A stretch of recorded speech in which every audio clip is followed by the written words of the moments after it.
Hello? Hello, testing. You're not on yet. It will take a few seconds. Oh, I thought this was now. Oh no, that was a few minutes ago. Wait, who is that for Febreze? It's There we my go. ROTC buddy. Oh, okay. Hello, testing. Wait.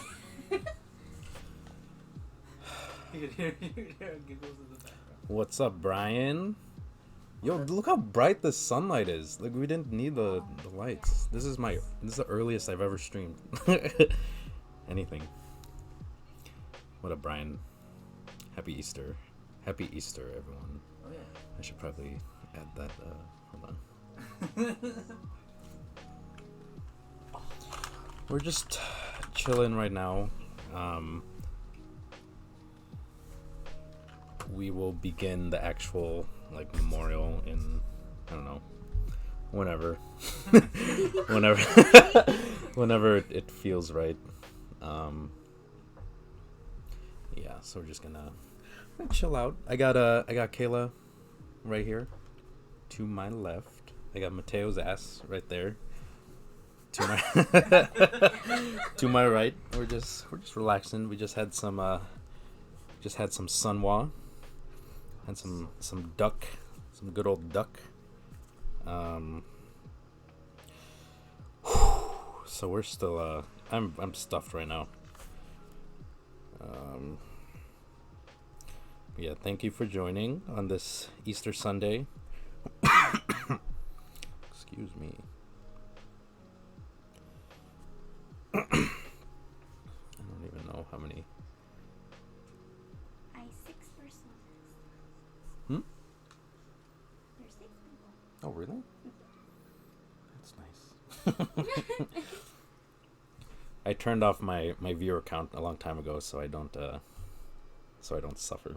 Give me 1 second. How is everyone doing? Hope you're doing well. Let me know if the music is like too loud or not. Let me see if there's other like lo-fi stuff I can add to this playlist.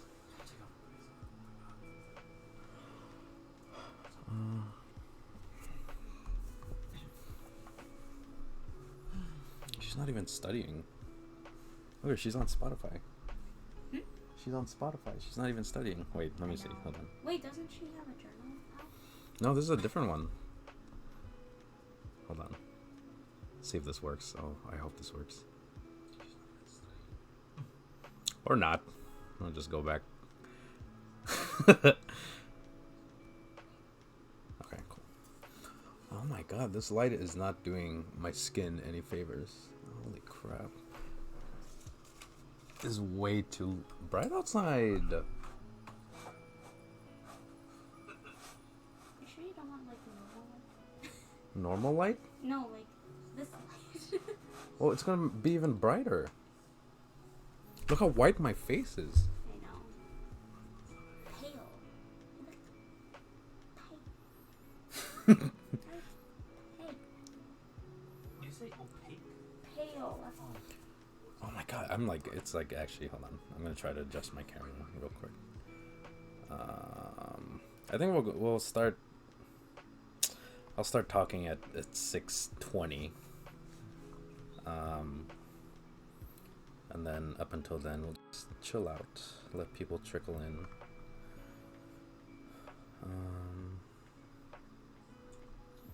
See if I can figure out how to not make my. Oh, nope, nope. Ooh.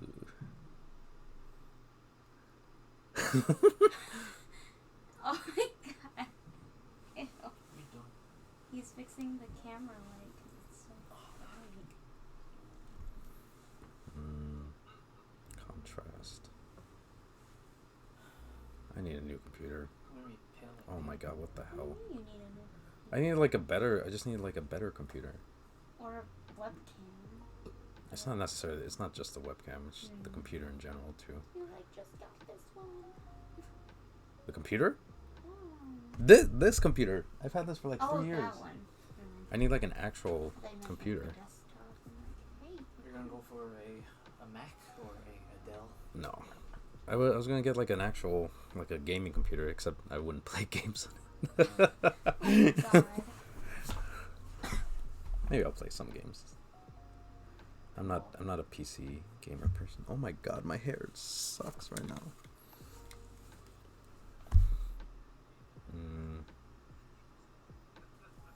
It's a little better. Can I change the color of my face? I look like a Smurf. Did someone just donate? Did they? Are you reading Tiffany? Huh? Are you reading Tiffany? Yeah. Oh, I don't know if that's an old donation or a new donation. Oh, this is old. This is It's from old? Okay. yeah. Because I remember he had a donation. Yeah. Ooh. Oh, this is wow. Change the sharpness. Do you play music in the background? Yes.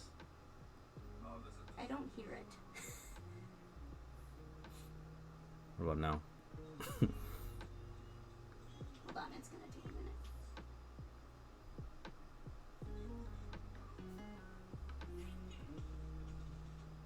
Ew.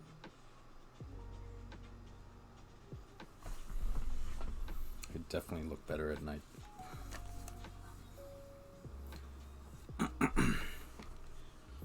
Oh, okay, there it is. Okay. Took me a minute.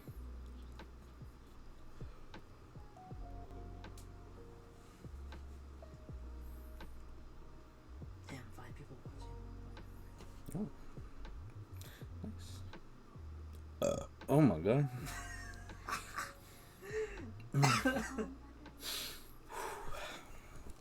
Excuse me. Oh my god, this puppy keeps popping up in my freaking thing.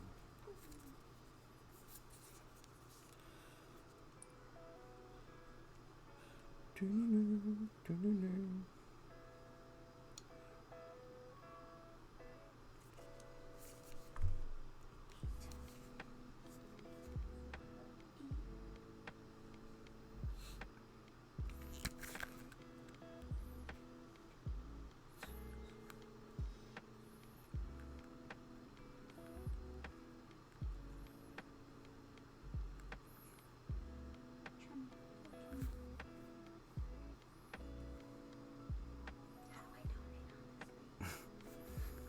Hold on.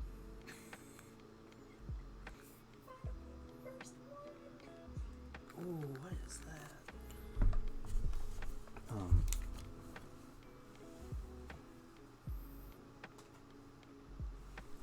Give me a second. I need this thing to. Hold on.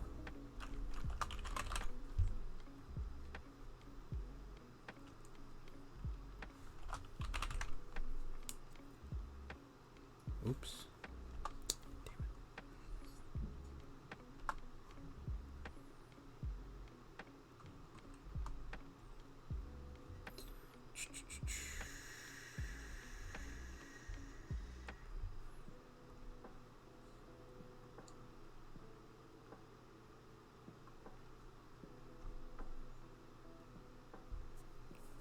Okay. Is the bot gonna... Just go to my Instagram bio. Okay. Hold on. Let me make sure that also works. Yeah. The second. No. Can you also type something in the chat? Just to I want to test the bot. What up, Tyler? Happy Easter. Sent. Okay, cool. Hopefully this. Okay, in 2 minutes the bot should go off with the donation link because I want to make sure that works real quick.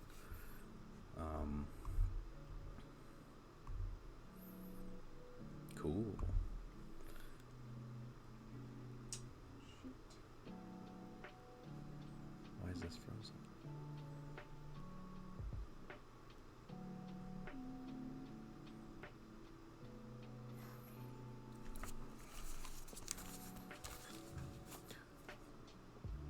And the music's not too loud, right? It was fine last time you listened to it. Mm-hmm.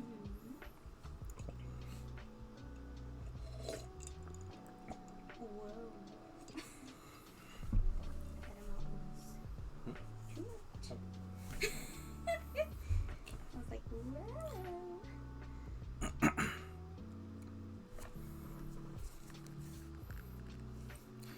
All right, y'all. Thank you for being patient. We're gonna start in 1 minute.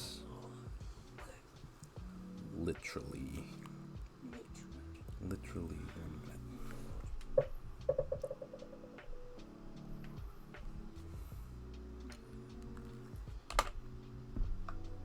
Okay. There we go. Okay. The bot works. Cool. All right, y'all. I'm gonna get started. You two can chill. But everyone in the stream, we're gonna go ahead and start the memorial part of the stream. Let me decrease this a bit. Yeah, so today is Easter Sunday. It's April 4th, 2021, which means 1 year ago, my father passed away from complications related to his multiple strokes. I can't even remember how many strokes he had over his life. Oh, thanks for the follow, Lane. Oh my god. Happy Easter. Oh, shout out to Naeem too. Thank you for following. That was like 12 minutes ago. Sorry.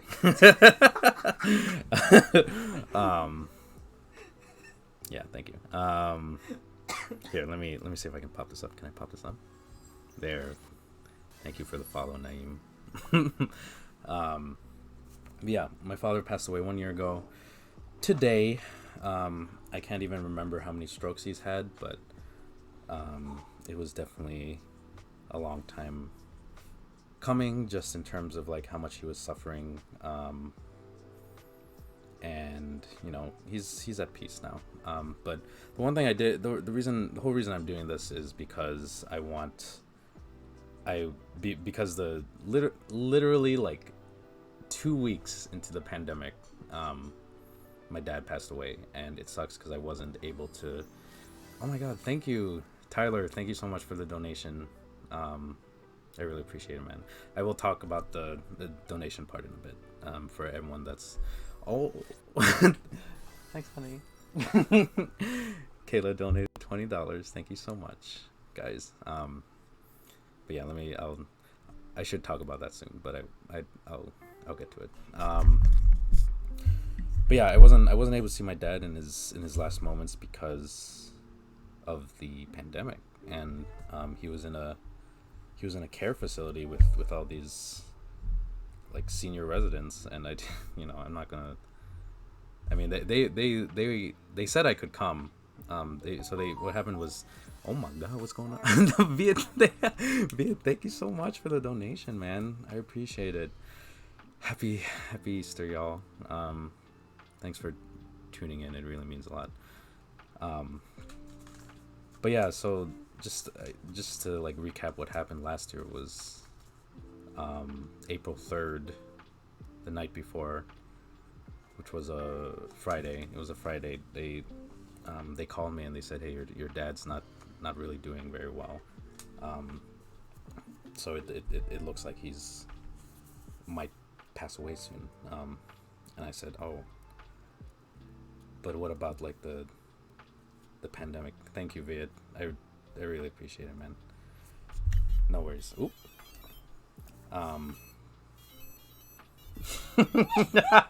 My Digimon's going off right now. Sorry. Okay, anyway. Love you too, man. Happy Easter. But yeah, I was like hesitant about going because of the pandemic, and they said I could. I just have to be very I think your thing froze. My stream. I mean, it's still going here. It is? Okay. Yeah. Yeah, you might just have to refresh your thing. I was very hesitant about going to see my dad on his last night because of the pandemic. I didn't want to risk those other people, and also I didn't want to risk myself. So I was like, oh, thank you. Thanks, bro. I appreciate it. I'm trying to finish the story. Okay. Yeah, I'll thank people. Okay, I'm trying to. Focus. Okay, let me finish this story. Thank you, though. Thank you, bro. I appreciate it. Okay. Anyway, so yeah, I didn't want to risk myself, my own health. I didn't want to risk all these other people's health. So I was in my head. I was like, man, I'll just I think he can hold on like another week, or like at least a few days, and then I'll see him when I'm like more prepared. Cause like I was honestly like, we, aside from like wearing masks, I didn't know what else to like do to like be careful, and so I didn't. They invited me to see him, and I was like, I think I'll wait a little bit. And then the next day, around 7 a.m., I got the call that my dad had passed away. So, so it definitely sucked a little bit, but not a little bit, a lot. But because of everything that was going on, I was never able to have like a proper memorial or a wake or a funeral. So this is why I'm here today. So thank you everyone that's in the chat right now. Thank you so much to everyone that's donated. Thank you, Matthew Curtis. Thank you so much. Matthew's my my good buddy from middle school, and I think one of the few people I'm still in touch with that like remembers my dad before he got sick. Probably not too well because it was a long time ago, but yeah, my dad used to volunteer at my middle school, and he would just help out. I don't know, he would do what he was a floater. He was a floater. Kayla's a floater at a daycare. My dad would just like help out with like chaperoning like recess or like field trips, even if it wasn't my class. He would just do whatever back then, and he was just a volunteer, and he did it for years.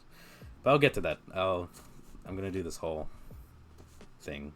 I'll talk about that later. But thank you, Matt, for the donation. Thank you, Brian, for the donation. I'm gonna talk about the donation thing now because I haven't yet.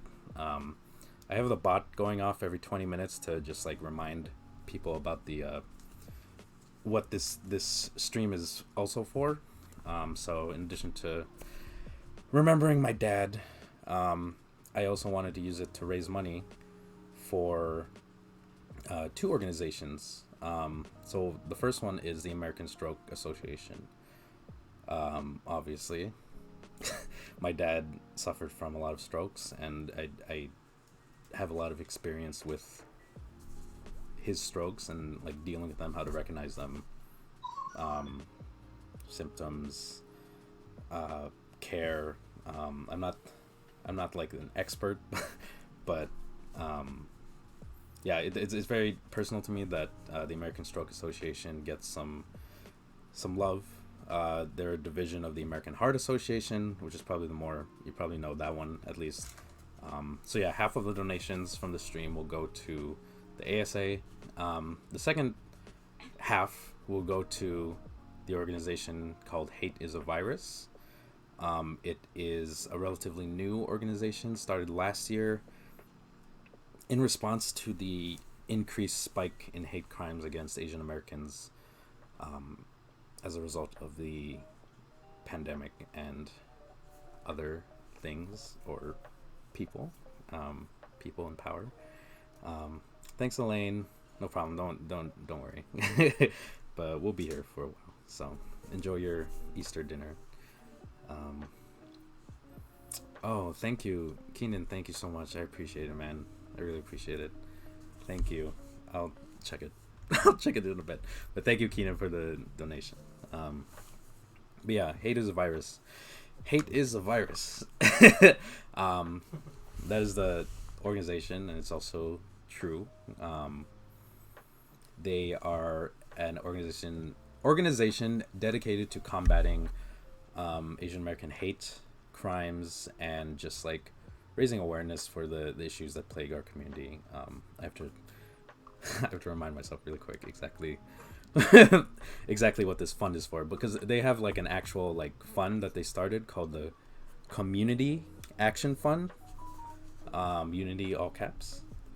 They're trying to raise $1 million to give back to local and national community organizations that are providing pivotal services and programs for our community. This includes programs related to mental health better protections for the elderly, representation for Asian American Pacific Islanders, solidarity building, and more. Especially lately,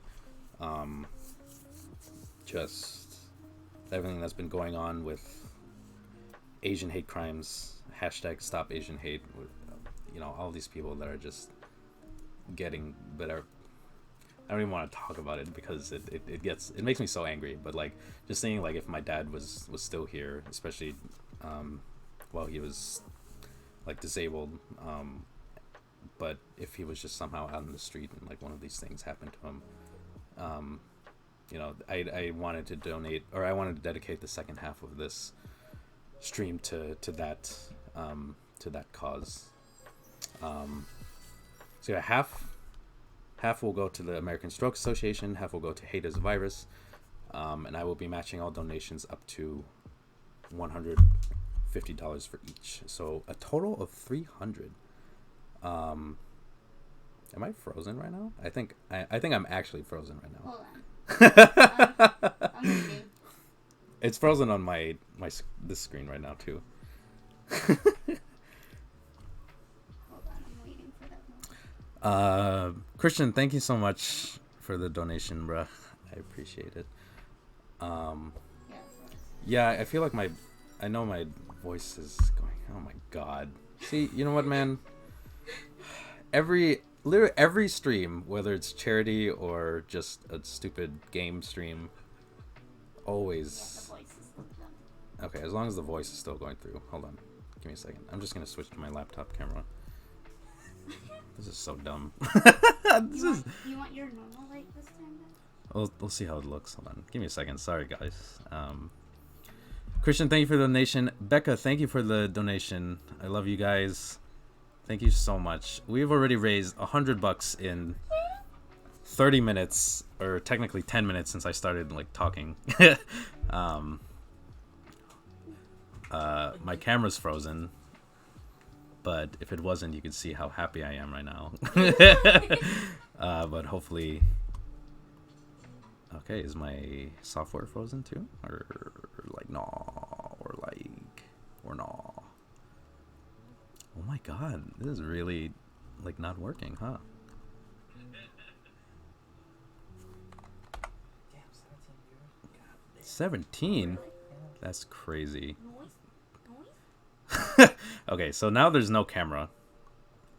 Turn camera. Yeah, I was trying to turn the camera off and on, but it wasn't. I couldn't even like.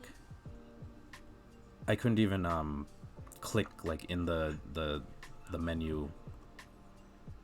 You know what I mean? I don't even know what I'm trying to say. Hold on. This is so awkward. Yeah, I'm just gonna switch to my laptop camera because that has not failed me yet. Yet. Anjo the Banjo, subscribe. Thank you so much. Thank you. I appreciate it. If you are also if you're like donating or saying things and like I might not recognize your username, so please like specify if if I know you. I definitely don't want you to not be like recognized for that. Oh, Suave! Oh my god, no way, dude. Thank you, bro. Thank you so much. Angelo Suave is my good buddy from basic training for the army. And oh, you thought it was Suave, Yeah, like the Suave. no, not Suave. It's Angelo Suave. Even better. But yeah, thank you so much for the sub, man. I appreciate you. I miss you. I wish you could see my face. I'm still trying to figure out this freaking camera.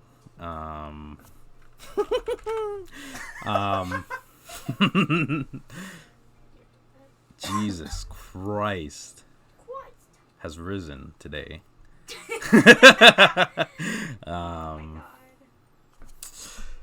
Yeah. Okay. I'm still trying to get this camera online. It's not even like Keenan. I don't know if you're still there, but I'm using Streamlabs It's not even like it's not even like detecting my laptop camera. Like I'm on my laptop.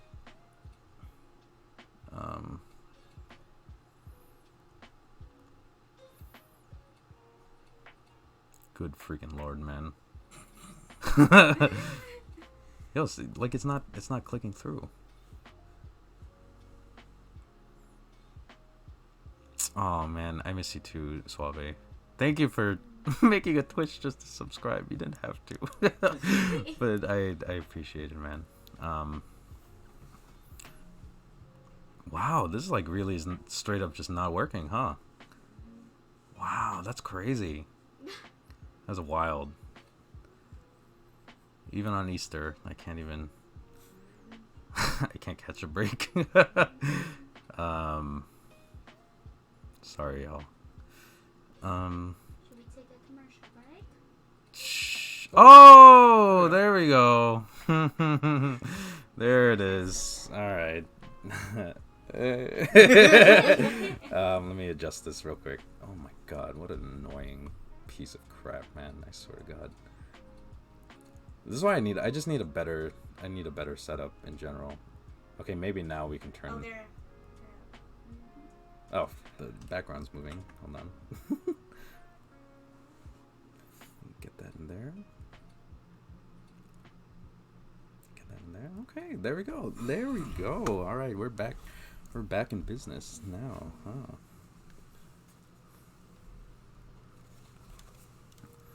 All right. Okay, Google. Turn on alpha.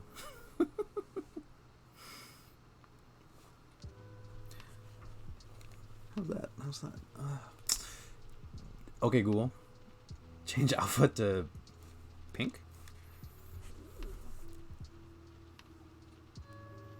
I like that. It doesn't look that much different. But... Maybe blue. Okay, Google. Change alpha to blue.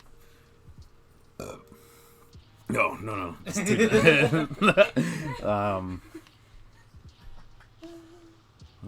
this is deep sky blue. Light sky blue. Ooh, I like light sky blue. That's cute. This sunlight is really messing with my lighting, man. That's okay. This is okay. Okay.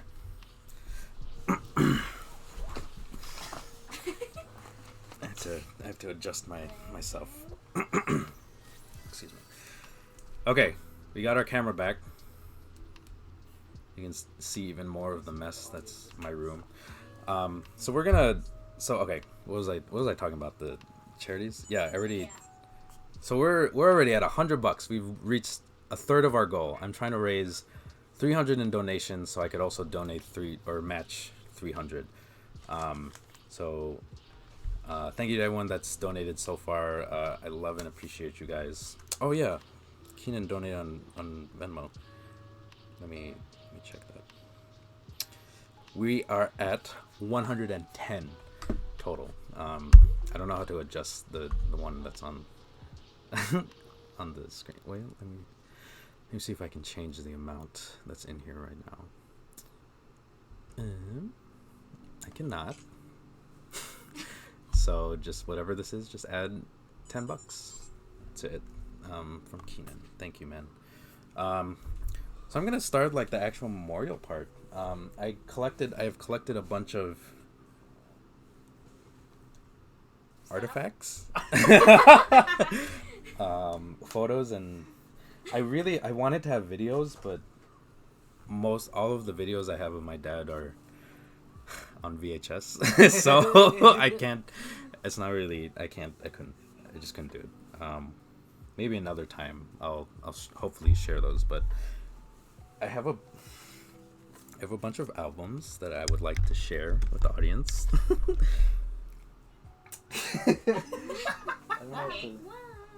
I also have. Oh, I just found this in his room. This is a folder of things that belong to my dad. I don't know what's in here, so we're gonna.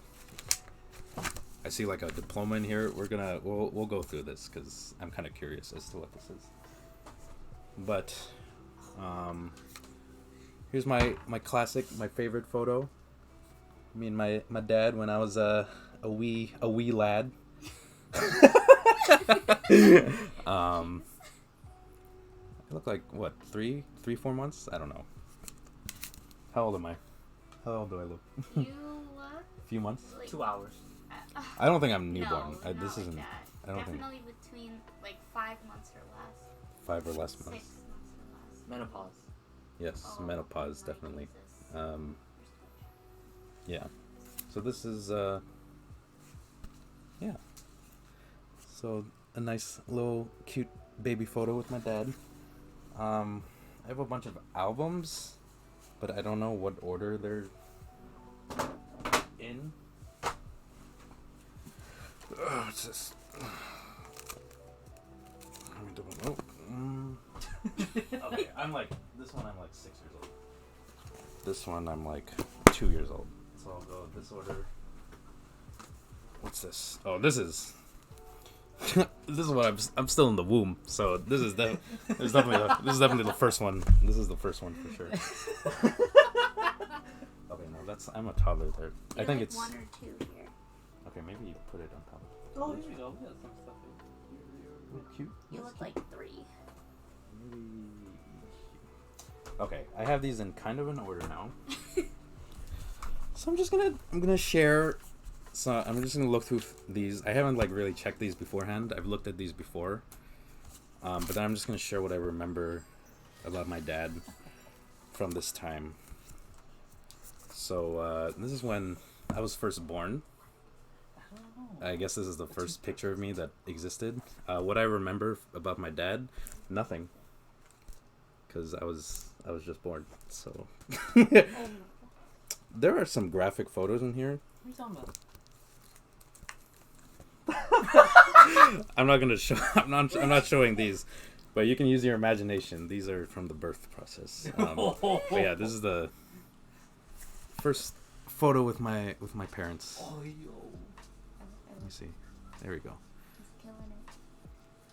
Yeah, you can see my daddy. My parents. What? Ooh, that's a nice one. I'll show that later. There's good stuff in it. My parents tried. Well, they told me they tried for like 7 years to have me. I was born August 25th, 1993. So I could have been born 1986. I would have been 35. 36 this year. Damn. This is a good album. Yeah, and then they finally had me August 93. These are gross. I'm not gonna show these. Oh, is it? Ooh. Here's another one of my dad, fresh out of the womb. I was fresh out of the womb, not my dad. I was. So, yeah. Here's another one. Oh, look at I think I still have that bunny downstairs somewhere. But yeah, there's my dad again.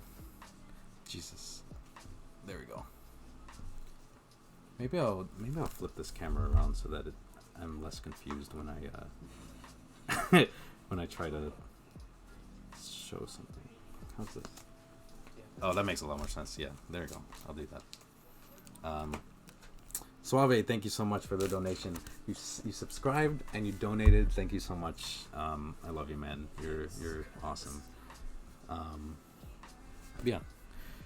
It's from the day I was born. You know, just doing me. Oh. What is this? Oh. My dad's not in this photo. However, there's a photo from our family bank. The one like my parents have had accounts there for like decades. The only reason I'm showing this is because this guy, he was in one of the Batman movies, the Christopher Nolan Batman movies. There was a scene. What was the one with Bane? The third one, Dark Knight Rises. There's a scene where Bane goes to like this office or something, and there's like a group of people sitting in the background. He's one of them. That was it. That's all I wanted to say about them. No, absolutely nothing to do with my dad. But let's see what else I got. Okay, we jump forward a few months. I think I'm like a good. I don't know how to tell how old babies are. I think I'm like a year already at this point. Here's a picture with my dad. Still don't remember anything. Because, still a baby. Hi, Tito Richo. Thank you so much for joining. I really appreciate it. Thank you. Let's see. And this is one of my favorite pictures. Just me and Dad vibing. You know what I mean? Yeah, this is definitely one of my cutest photos with him, I think. I wish I could talk about memories, but I don't have any memories from this. Oh, here's me playing with an electric outlet. Classic baby things, you know what I mean? What else we got here? I think this looks like a photo of us. I feel like we just went to church, or are going to church, or maybe it was like Easter or something. Hold on. Yeah. Check out my hat. Cute hat. My dad always wore these, he used to wear these like glasses that were popular in what are these are like from the 90s, right? Like this style? Yeah. Like this one? The one that's like straight like that? Yeah. He always wore those. Damn. I'm trying not to like just show off. Everything okay? Yeah. Okay. You want your dad? Not yet. Okay. Maybe later. For a second, I was like, wait, what? What is he? I was in the bathroom. Oh, I was in the bathroom. I'm like, should I grab him? No, maybe later. Maybe later.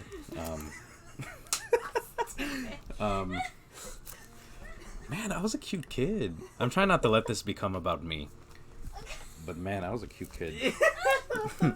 That's it for this. This is the first album. Let's see what else.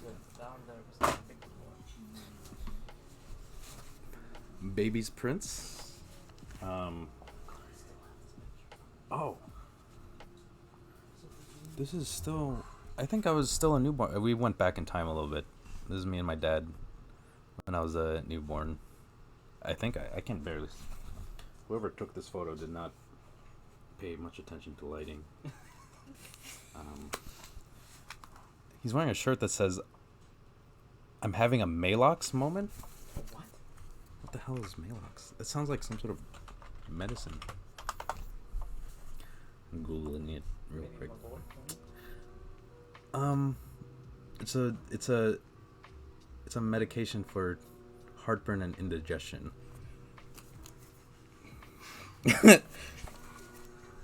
Having a Malox moment, sure. Okay.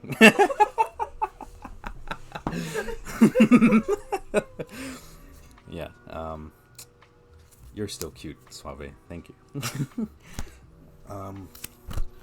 It's very dark in my room, even though it looks pretty light. I'm having trouble. Oh, damn!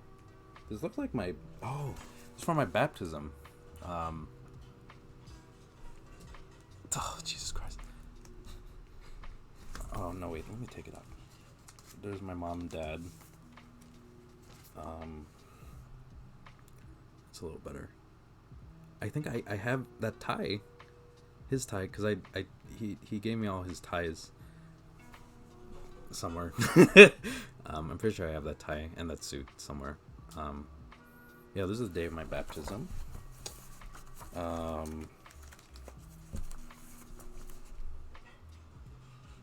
This is me getting baptized. I am glad to find out that I was not dunked in the water. like other babies, they just poured that over my head, which is very nice. Let's see what else we can. Oh my god, I can barely freaking see. Oh. Hold on. Look at my face. Look at my face. I can't see.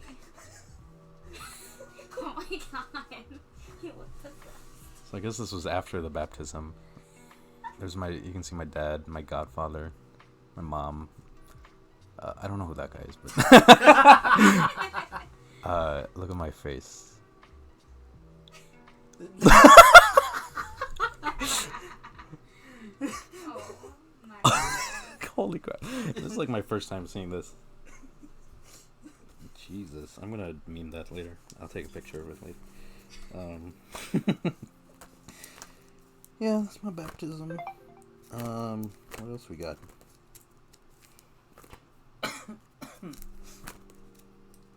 Oh, some bath photos. Nobody needs to see that. I'm naked.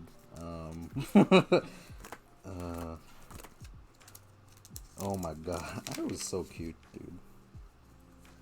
Okay, also not dad related, but damn. Was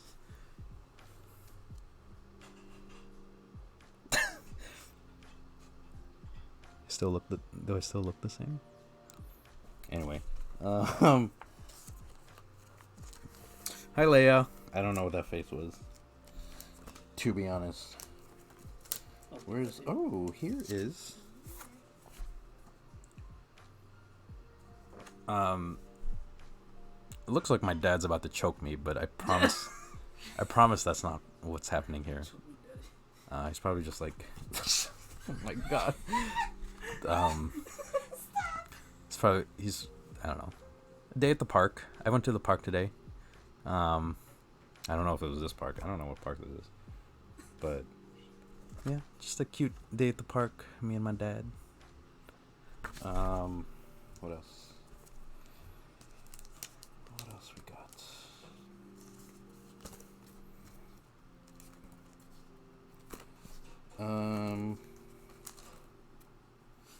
Oh my god, I think this is in our... I tell people I've lived in this house my whole life, but I actually lived in an apartment when I was newborn. Did you know that? Did I tell you that? No. Oh. Where? It was like near... Is this still in Chicago? Yeah. Near where Next Door Cafe is. It was like in that area. Yeah. But yeah, my parents had an apartment there. I don't know how long they had it before I was born, but when I was born, they had it for like less than a year, and then they moved to this house. So it looks like this photo is from this house, like newly moved in, because there's no piano there. There's a piano there today. There's me and my dad. We still have that rocking chair, still in the living room. My dad's clean shaven legs. And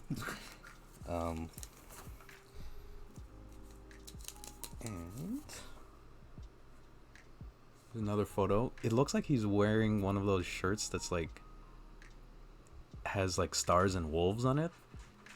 I don't know if you know what if anyone has seen these, but yeah, me and my dad again.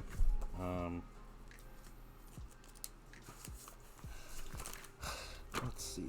What else? Oh, this one's done. What? Oh my god, Jesus Christ! Whoa! I definitely jumped forward like 5 years. Hold on. Do the blue one. The blue one? Yeah, that one you're still a kid in that one. Whoa! I feel like I'm younger in this album. I'm getting we're getting to my bowl cut days.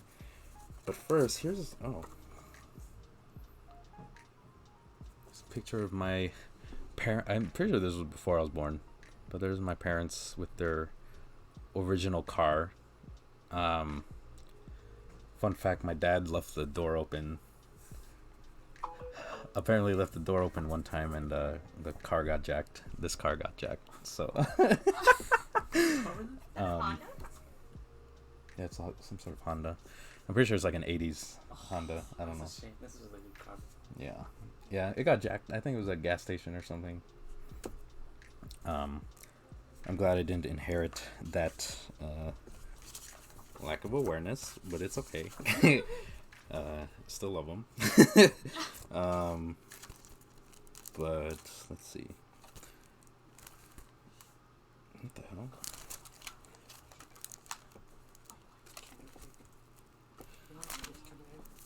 No. Oh. Okay, we can skip this out one. What else do I got? Ooh, I think this is for my first haircut. See my dad wearing a cool little Cebu shirt. I don't know where that is, but I'm pretty sure this is my first haircut, or like one of my earliest haircuts. Yeah. I think it's getting a little darker now. 1 second. Oh my god. Oh, wow. Oh, that helps. We'll just keep it like that. That's fine.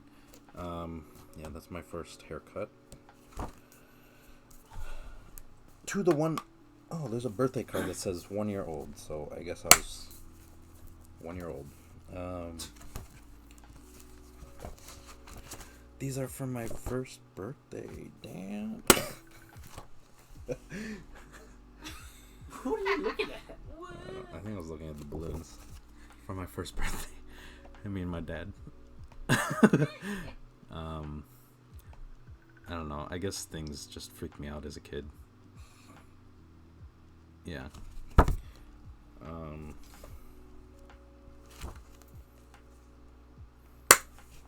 Oh.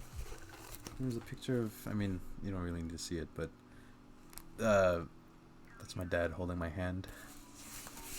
There's a bunch of pictures here of my first birthday, and I don't know who any of these people are, so I'm just not gonna I'm not even gonna talk about them. Me and my dad, again, always telling me to look at the camera because I was too stupid to know what a camera was or where to look.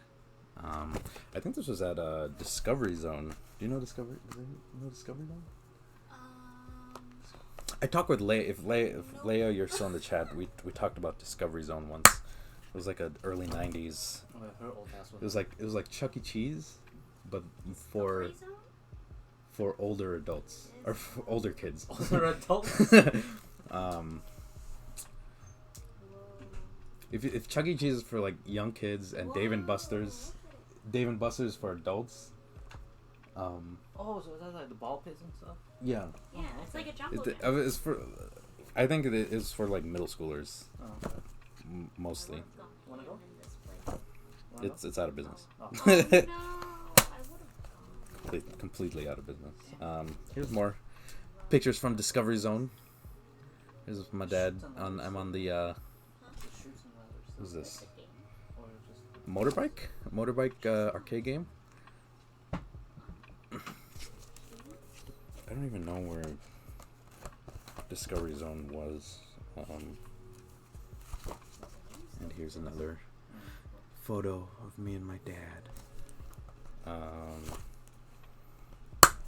I think. Oh my god. Another photo. Damn, I was so cute, man. What the hell? What happened?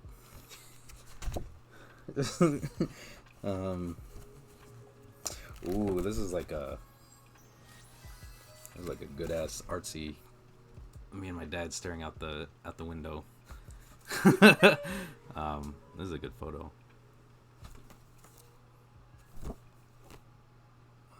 Lighting is not good though. I don't know. People just sucked at taking photos back then.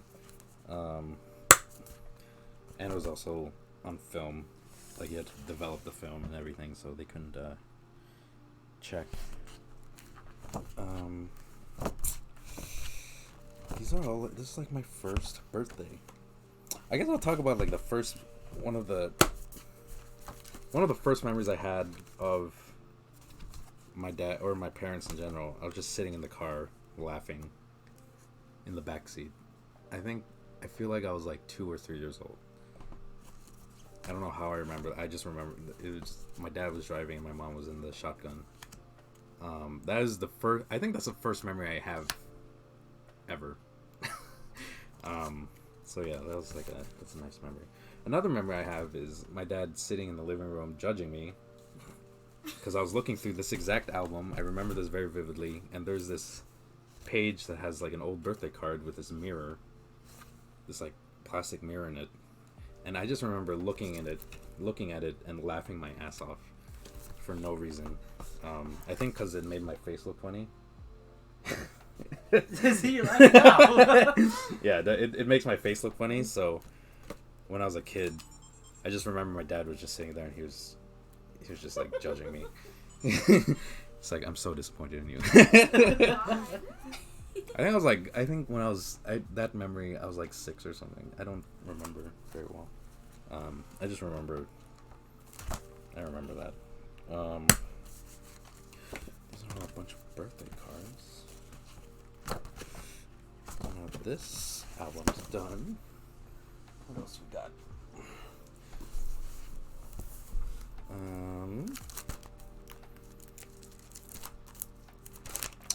Ooh, damn.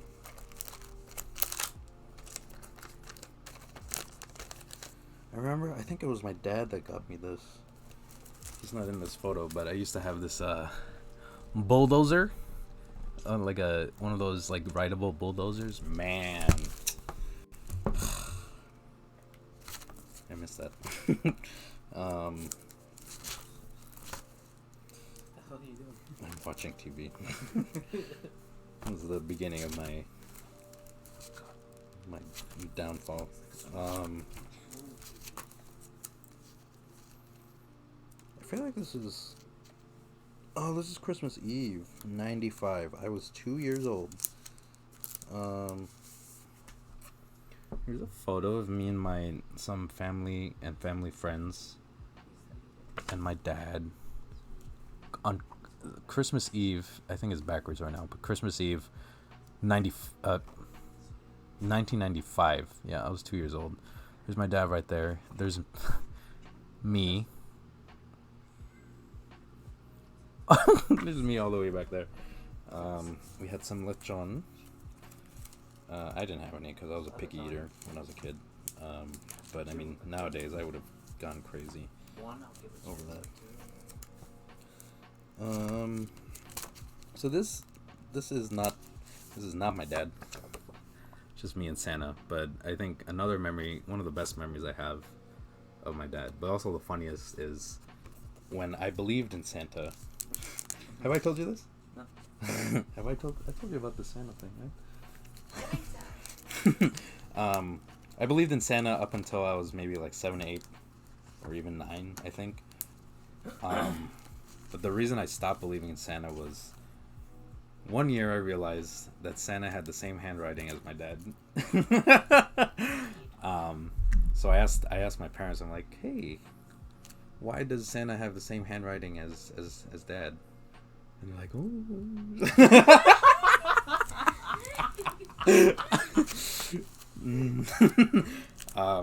After that, I was okay. Santa doesn't exist. But I mean, it looking back, it's really funny. I wasn't that mad about it. I back then I thought it was funny too. I'm just gonna type it. I'm just kidding. For my kid, I'm just gonna type it. They'll never know. You never know. I'm just kidding. I don't know. We'll see. Or I'll tell them from the beginning that Santa's dead. Anyway, me and my dad again. Check out my, what is that? Look at that drip. Look at that fit though. Oh my god. I'm wearing an Aladdin t-shirt and a Merca bucket hat. I made bucket hats cool before they were cool. My dad in his yellow shirt. He wore a lot of, like, I was telling Kayla this today, but he wore a lot of autumn colors. I never knew what his favorite color was, but I'm assuming it was red, yellow, or brown, or orange, one of those. There's pictures of me taking a bath. No one needs to see that. Oh, that's it. Nope. Oh. No, you can't see anything. I'm just Exactly. whatever. Damn, look at me. It's me and my bulldozer. You missed that bulldozer. I do miss that bulldozer. We're at the park again. I think this is from... Oh, never mind. This is a different day at the park from earlier. Yeah, just vibing. Me and my dad again. Fair warning, all of these photos only go up until I was like 5 or 6, because after that point, we just stopped taking photos. Or at least we stopped putting them in albums, so if they exist, I don't know where they are.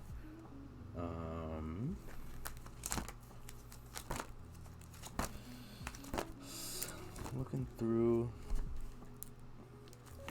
This is me at the doctor's. I feel like I remember this day somehow. I think I remember very vaguely getting a shot. Maybe like my first shot. For something, some vaccine or something. I don't know. What else we got? Ooh, oh my god. Wow. This, oh jeez.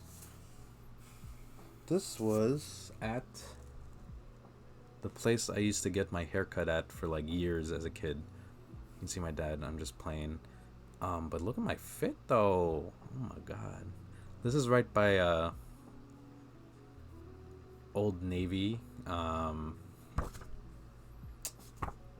Old Navy in on Clybourne, next near where Costco is. Yeah, there used to be a haircut place there, and it was like my favorite. I used to love going for a haircut. Now I hate going for a haircut.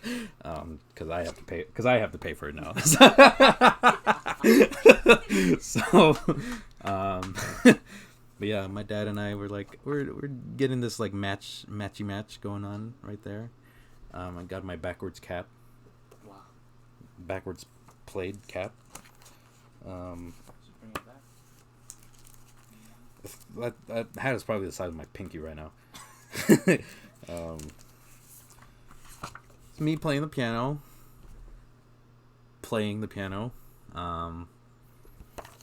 I took piano lessons, but I still don't know how to play the piano, except for the chorus of Wedding Dress.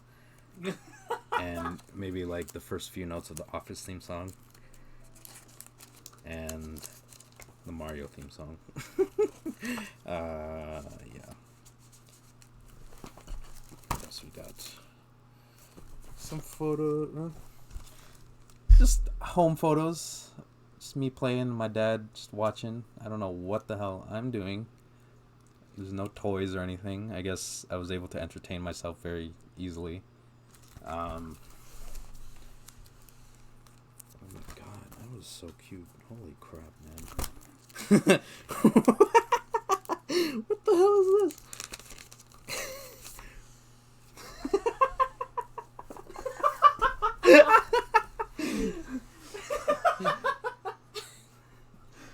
You must have been having a moment. Yeah, you probably had a moment. Yeah, I think I was having a tantrum. My dad's not in this, but I just thought this was funny.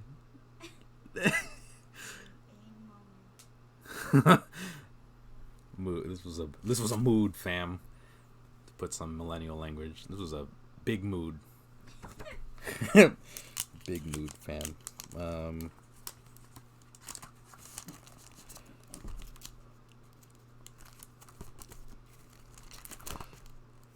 More pictures of. I think we went back in time a little. I look younger. I'm pretty sure I'm younger. But this is me, my dad playing the piano, quote unquote again. Yeah. Game over mood, big mood, yes. Oh, look. Oh wow. Yeah, these albums are not arranged very chronologically.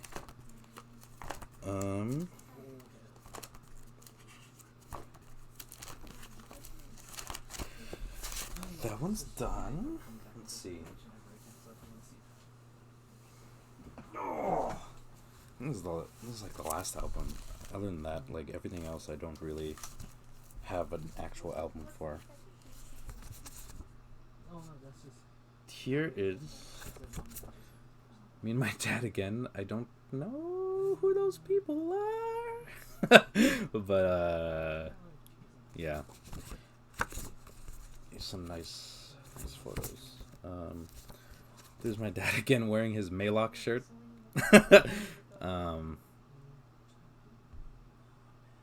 Yeah. What else we got in this one? A lot of pictures of me brushing my teeth. Look at me. I'm not gonna take this out, but man, I was so hyped in this photo. Look at I got a full ass tracksuit. You know what I mean? Oh, this is back when we had a lawn. We don't have a lawn anymore. I don't know if anyone's been to my house in the past 5 years.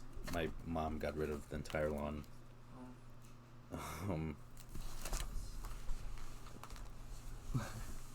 What the hell? The hell is that? I don't know why I wasn't. I think this is supposed to be one of. Oh, I think this is supposed to be Santa, or if not, one of his elves.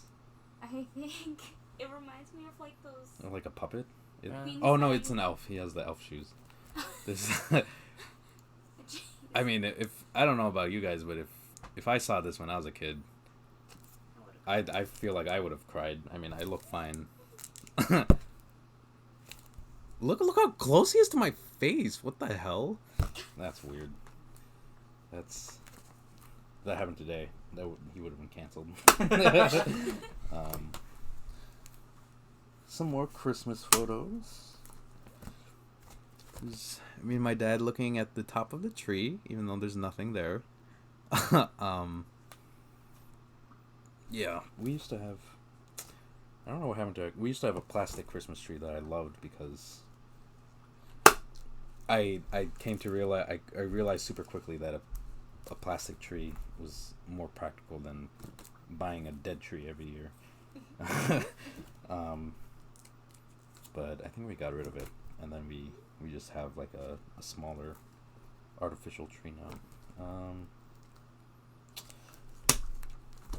Again, nothing to do with my dad, but just me playing with another electrical outlet. I'm just kidding. It's like there's like a timer on the plug, but yeah, not a lot of safe habits back then.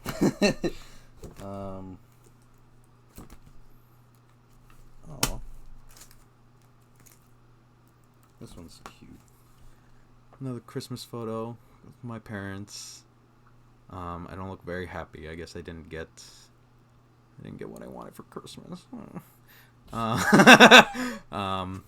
is this? I think this is my dad opening a present, or like giving me a present or something. How do I get rid of this? Let's turn this around. There we go. It's a little better. Yeah. Let's see what else we got.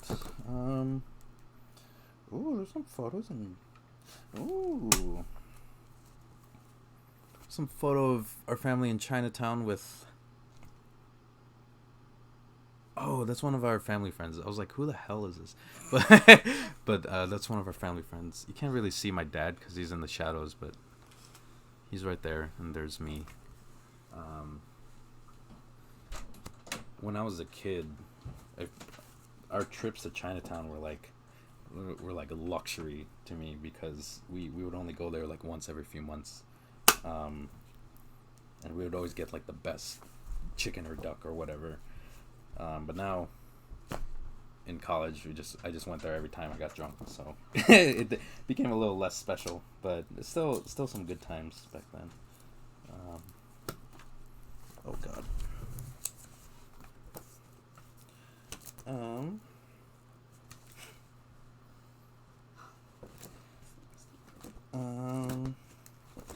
No more photos of my dad in this album. Okay. So now we're okay. So my parents heavily documented my childhood because I was a kid, but I think when I was too young to remember, our house got burglarized. It was like I might have been like 1 or 2 or younger, but they stole a bunch of albums, and they stole a bunch of, I don't know why they stole albums, but they stole like the old video cameras that had the tapes in them with my baby videos. So kind of sucks those were stolen. But in terms of like childhood photos, that's really most of what I have, especially with my dad. Excuse me. Because so many things got stolen. But I do have a few in this little. This is a strange collage. But I don't know. There's my parents. We're at Staples. I don't know why we took a picture at Staples. I think I was already like 14 or 13 or 14 here. There's my dad, a little older. We have the easy button. Oh my god. Oh shoot, Naeem. Oh my god, it's been like 17 minutes. I completely did not see your donation. But thank you, man. Thank you so much. Thank you. $35. You're crazy, dude. Thank you. Thank you so much, Naeem. Man, Naeem, let me shout out Naeem real quick. We haven't seen each other in years. Probably not since we graduated. We went to high school together. Haven't seen each other in almost 10 years. But this dude always likes my tweets. So no, but he's a cool guy. He's a cool, good friend even after all this time. We should definitely catch up soon for real. But thank you so much for the donation. But yeah.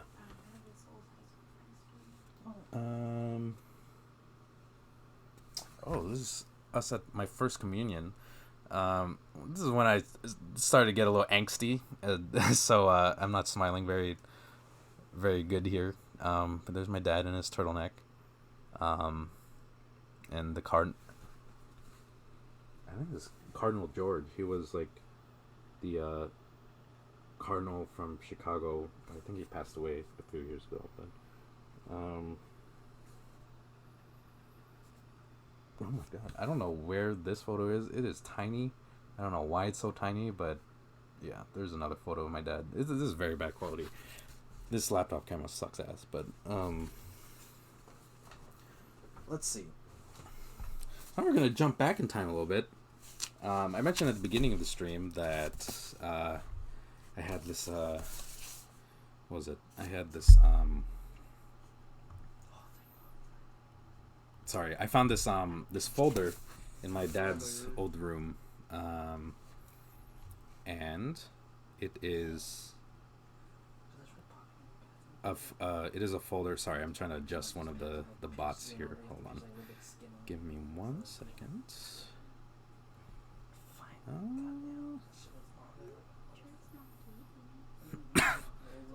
Okay, excuse me. Okay, anyway. I found this folder in my dad's room. I don't know what's in it. This is my first time ever seeing this photo. Reward. Huh. Oh, this is like from an old Philip. Oh, I feel like I need to wear a glove. This is like it might disintegrate in my hands. It looks like this from like the. Wait, that's right. This is from the Philippines. This is like a. Okay, this has nothing to do with. I don't know why he kept this. This is like a wanted poster for Jesus Christ. I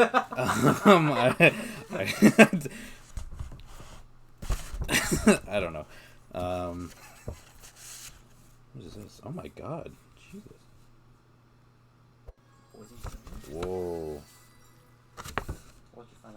For I think I forgot if I said, but I have not seen any of this before. I don't know what's in this.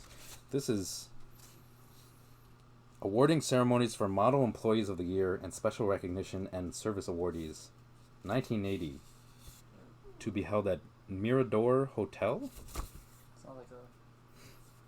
This is from the Philippines. This is a very good quality. This is in perfect condition. What does this have to? Why is? Is his name on it? I'm trying to see if his name is on Or this. A Quinain? Yeah, at least A Quinain. A Quinain? What does this have to do with anything? Oh. Yeah. He's on it? My dad got a. All right, hold on. Let me flip this around again.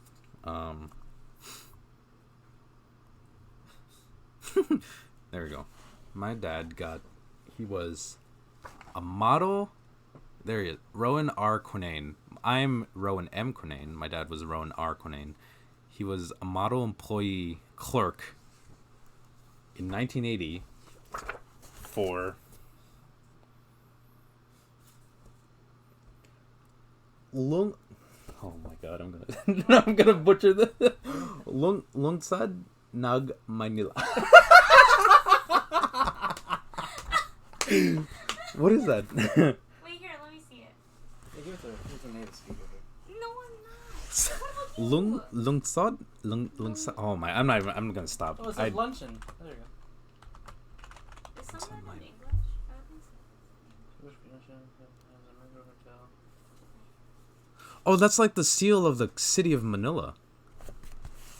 Wait, so I don't even know what he worked at as. Hold on. Wait, which one are you reading? No, this is the seal of Manila, like the city. Oh, okay. So that's not unless he worked for the city. I think he worked for the city. Cause I literally. Oh yeah. Oh. Is it in Tagalog or in English? No, this is all in English, but no, he worked like for the mayor Oh. in 1980, or like he worked in the mayor's office, I think. Okay. Oh, wow. Wow, look at that, huh? That's cool. I did not know that. Or if not for the mayor's office, I think he worked like for the like some sort of city government or something from Manila. So there's a seal of the city of Manila. He won Model Employee of the Year. That's really cool. I did not know that. Oh my god, I'm gonna rip this wanted poster of. Jesus. Oh my god, Jesus Christ! It's like from Gabby's era. Oh, Jesus.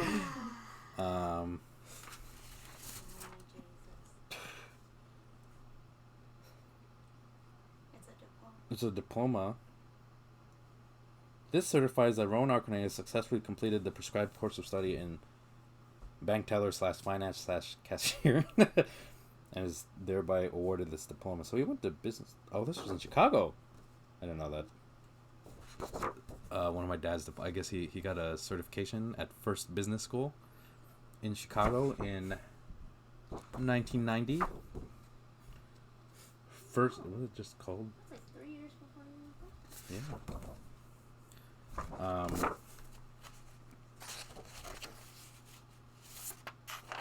Oh, there's like a there. Wait, hold on. Oh wow. Hey, man, it's remembering. There's a cool photo of him at a computer. Look at that computer. Oh my god. Oh my god. Jesus Christ, look at that computer. That's crazy. I think this was published in like one of the company like journals or something. I don't know. This was before I was born. I'm just making stuff up. But I'm pretty sure I saw like an article where that photo was published. Certificate of enrollment at First Business School. Oh my god, these are like super old. Wow. Management and Marketing Institute Basic Banking Skills Training Course. Okay. He has so much marketing and management. Yeah, I didn't even know he had all of this. All this party. And check this out. First Business School Certificate of Perfect Attendance. Wow. I know where I got it from. I got perfect attendance in middle school. So 9 years perfect attendance. But that's also because I never got sick. You didn't get sick? Oh. I don't get sick. I made sure to get sick during the summer. Oh my god. You planned. So that's where I got that from. Ooh, there's some old. Oh my god, Jesus Christ! Is this? I feel That like might break. this. I feel like this is gonna give me COVID or something. This is. What is It's a magazine. It's called Pulse magazine. I don't know what. Wait a minute, Oath the thing? magazine? The oath of the Hippocratic oath is on the back. I don't know why. I'm trying. Give me a second. I'm trying to see what the hell this has to do with my dad.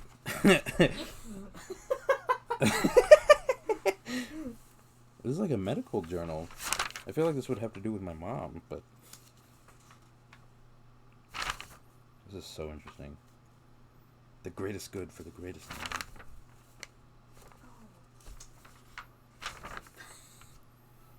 Oh, see there?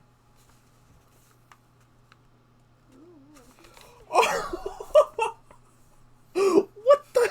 Look at that font too. What the?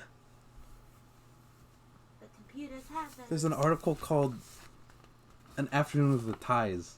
Oh my goodness. What does this have to do with what?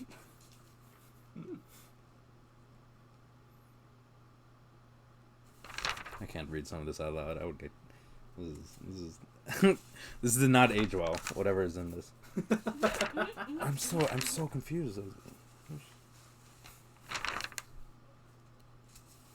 Pacifico Martinez Rodis Alidon Daggaydai. Oh my god. I'm starting to suspect that my dad just had this randomly and Just kept it. just kept it. I don't think he's. Oh my god, this is like.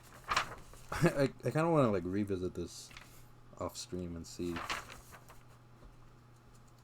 This is like my dad was not in the medical field whatsoever. Oh, this is from 1966. Holy crap! Oh my god, this is like three. Oh, thank you to. Oh my god, I need to leave these on because otherwise I won't hear the alerts. But thank you to Anonymous for donating $35. We are at $175. We're almost halfway to. We're over halfway to our goal. Also, the music stopped apparently. Give me a second. Zelda and Chill. Yeah, it's a little too. Let me see. That's not the vibe I'm going for. Hold on. Let me find a different lo-fi track. Damn, this journal is straight up from 1966.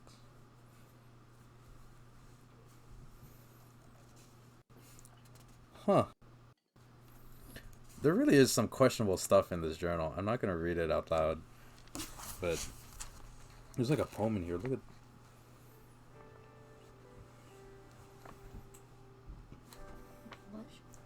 Oh. Yeah. Yeah, I'm not reading this out loud. That's but like that 60s is- vibe right that there. is like If you know what the 60s and 70s were? This is it. straight out of the 60s. Sorry, y'all. I'm still trying to figure out why my dad had this. What this? Did he write something in here? Oh, hi Elaine. You can donate here. Hold on, I'm getting the link real quick. Thank you so much. Happy Easter again. Thanks for coming back. How was dinner? How's fam? Hope your dinner was well. Hope the family is well.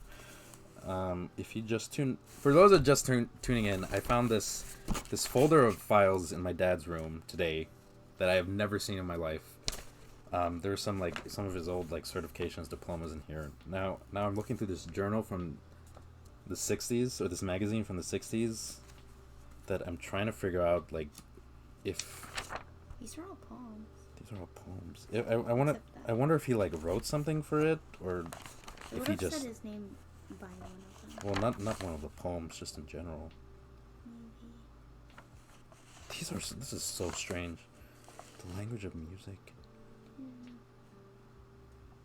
I have to really read this, but I'm not trying to really read this right now. Ooh,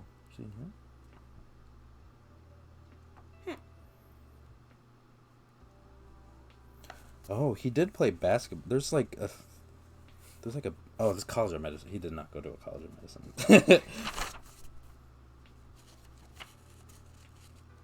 Huh? Maybe he just. I don't know. Maybe he just had this. Or theory. Hold on. Yeah, I don't know. I don't know what this says. Is this picture in there? Nope. No trace of my dad anywhere in this magazine. Theory. My mom was a nurse. What I do remember. What I do remember is that my dad fell in love with my mom and followed her to the States so that he could like woo her.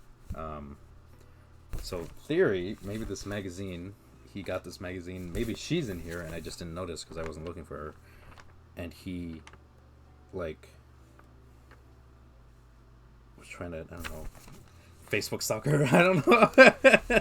I don't know what this. Form of Facebook stuff. Yeah, I'll revisit that another time, but I don't know what. I don't know. No? 1970. Oh my God! Look at this paper. Wow. Oh, Oh. that's my dad. Oh, he wrote an article. Thank you so much, Elaine. Love you. Thank you for sending your love. I send my love back.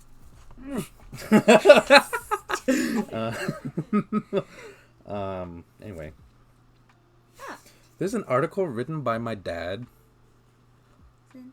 Don't even ask me what it says, but it says Boy Quinain. I think every Filipino man that was born before 1990 had a nickname of Boy. Wow. So I feel like there is an article in here that he wrote. Oh, he wrote this too. Whoa. Is it the same one? If someone wants to help me translate these, I'll like, not right now, but like in general. Give it to Leia. She needs the wise one. But this is like straight up like there's no English. Minahal kong radical.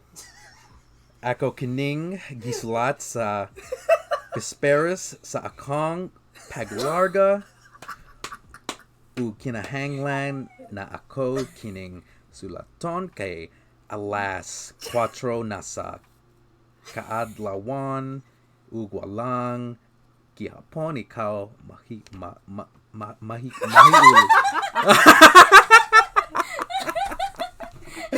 Jesus Christ. I have no idea. There's a in this folder. There's my dad apparently wrote articles. This is news to me. This is also news to me. Beautiful. I know. I don't know what these say. So you can see. All right. Does someone want to translate what I'm about to say? I can say it. Sulat ng binuksan. Binuksan. Something open. Google Translate. I will. Something open. By Boy Quinain. That's my dad. Bevinka. Yeah, I'll probably run There's these this through. one too. If anyone wants to translate. Ang that one. nasud ug ang katilingban. He truly had a way with words. Maybe, I don't know. What if this is just... Nah, I'm just kidding. Yeah, I don't know what any of this... But I guess this is why... I wonder if You can show it to my mom and she can Maybe I'll bring this to... bring it to my parents. I'll be like, translate. So, I guess there's some articles he wrote here. I didn't know he was a writer. So I wonder if he has an article in here that I just missed in this magazine. Miss. But why would he write an article for a medical I journal? can look under if you want to open the folder. Yeah, do you want to? Yeah. Okay. So Kayla's gonna look through that magazine, see what relevance that has to my dad. Hold on. Here's another.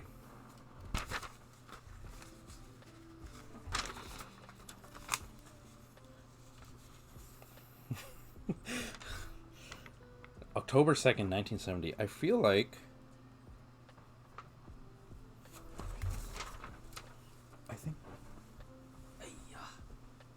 okay, so he didn't write this. and it's also like cut not properly, so I don't think he was trying to cut this out, but I think he was trying to cut this photo out. This is the official student publication of the University of Southern Philippines. This is terrible, awful. This camera sucks, but I think he's in this photo. I can't tell. Is that either? I think that's him, or that's him, or that, or that guy. I'm pretty sure one of these is my dad. I cannot tell. But I can't see any other reason why he would have cut out this photo. So, yeah, I guess he's in here. I'm pretty sure he went to that school. I'm not too certain, but let's see. What's this? Oh, another. Oh, this is my dad wrote to the editor. He wrote I don't know what this is from. I think this is from sort of newspaper, Filipino newspaper, but this is in English. Thank God. And it was for this People's column, so I guess like readers could write. Let me read. This is my first time like seeing words from my dad in years. To the editor. To the editor, dear Mr. Sanchez, as a vivid listener and observer of the happenings here in our beloved city of Mandaue, I was surprised to note that this humble friend of yours was the subject of praises in the column of attorney Pasquale. I think that's an abbreviation for attorney. Blowin' in the Wind. This is with regards our recently concluded play at St. Teresa's Auditorium. Well, he was a very active like college student. That's cool. Nevertheless, surprising as it may, my 1,000,001 thanks to Attorney Pasquale and your staff, and to your most talked about newspaper for having taken into consideration my performance in that play. Oh, he was in a play? He was in a play! This is just wow! today. The more this is fantastic. I never knew any of this. I didn't know he wrote so much. I didn't know he acted. Oh! He's in this article. Oh, wow. Okay, so that was my dad's... Okay, well, what do you say? However, I would like to point out that whatever the outcome of said play, individually or generally, it is to the credit of the entire cast specifically. Wow. So basically he said... Sounds like you. So he got shouted out in this article, which I'm about to read. But what he said was that, thank you for the praise, but you... the success of the play is to the credit of the entire cast. So he's basically being humble. But the paragraph that he shouted out in, so it's called Cebuano Drama as a Form of Art by Hidelito S. Pascual. It said, turning to the play itself. What play is this? I don't even know. Wait, I'm trying to.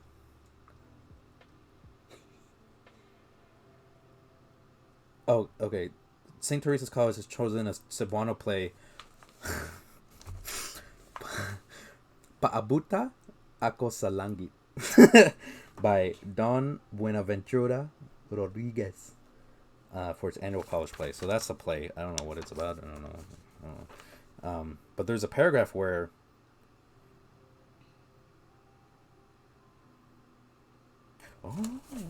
there's a paragraph where he was like critiquing the play, but then he shouted out my dad. He's like, turning to the play itself, its greatest fault was not the making of either the cast or the production staff. Having been used to the presentation of English plays, so I guess this play was in English. The cast and the producers were not able to inject the Cebuano air into the play. No, this play was in Cebuano, like their dialect, because they would usually do English plays. They were used to acting in English. The cast and producer were not able to inject the Cebuano air into the play. The players could not deliver their lines with gusto because of the understandable difficulty that they encountered in expressing the language. Okay, I'm a little confused as to which language this is talking about, but Only only ROWAN QUINAIN, who incidentally is from Mandaue, was able to deliver his lines without stickiness. As a result, the role of Kulas, which he played, which was probably designed merely to give a lighter touch to the very thick plot, was elevated to a major role due to the very great disparity between the acting of Quinain from the others, wreaking havoc upon the focal point of... Is he talking crap now? What's up, Neil? Thank you for stopping by, man. Happy Easter. Happy Easter. Hope you're having a good night too, man.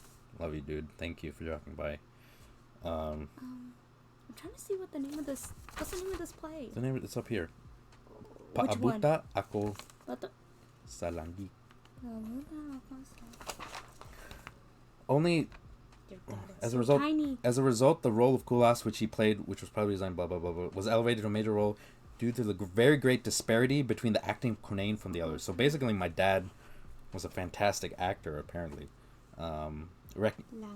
wreaking havoc upon the focal point of the play and thus reducing the impact of the central theme.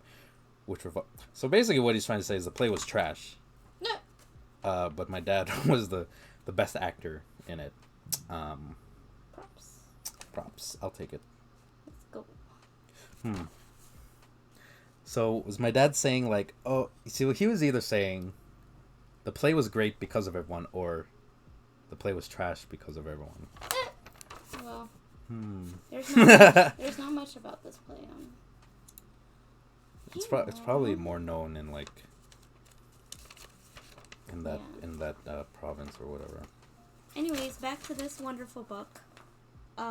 There's not much about him on here, but he did make notes on this page.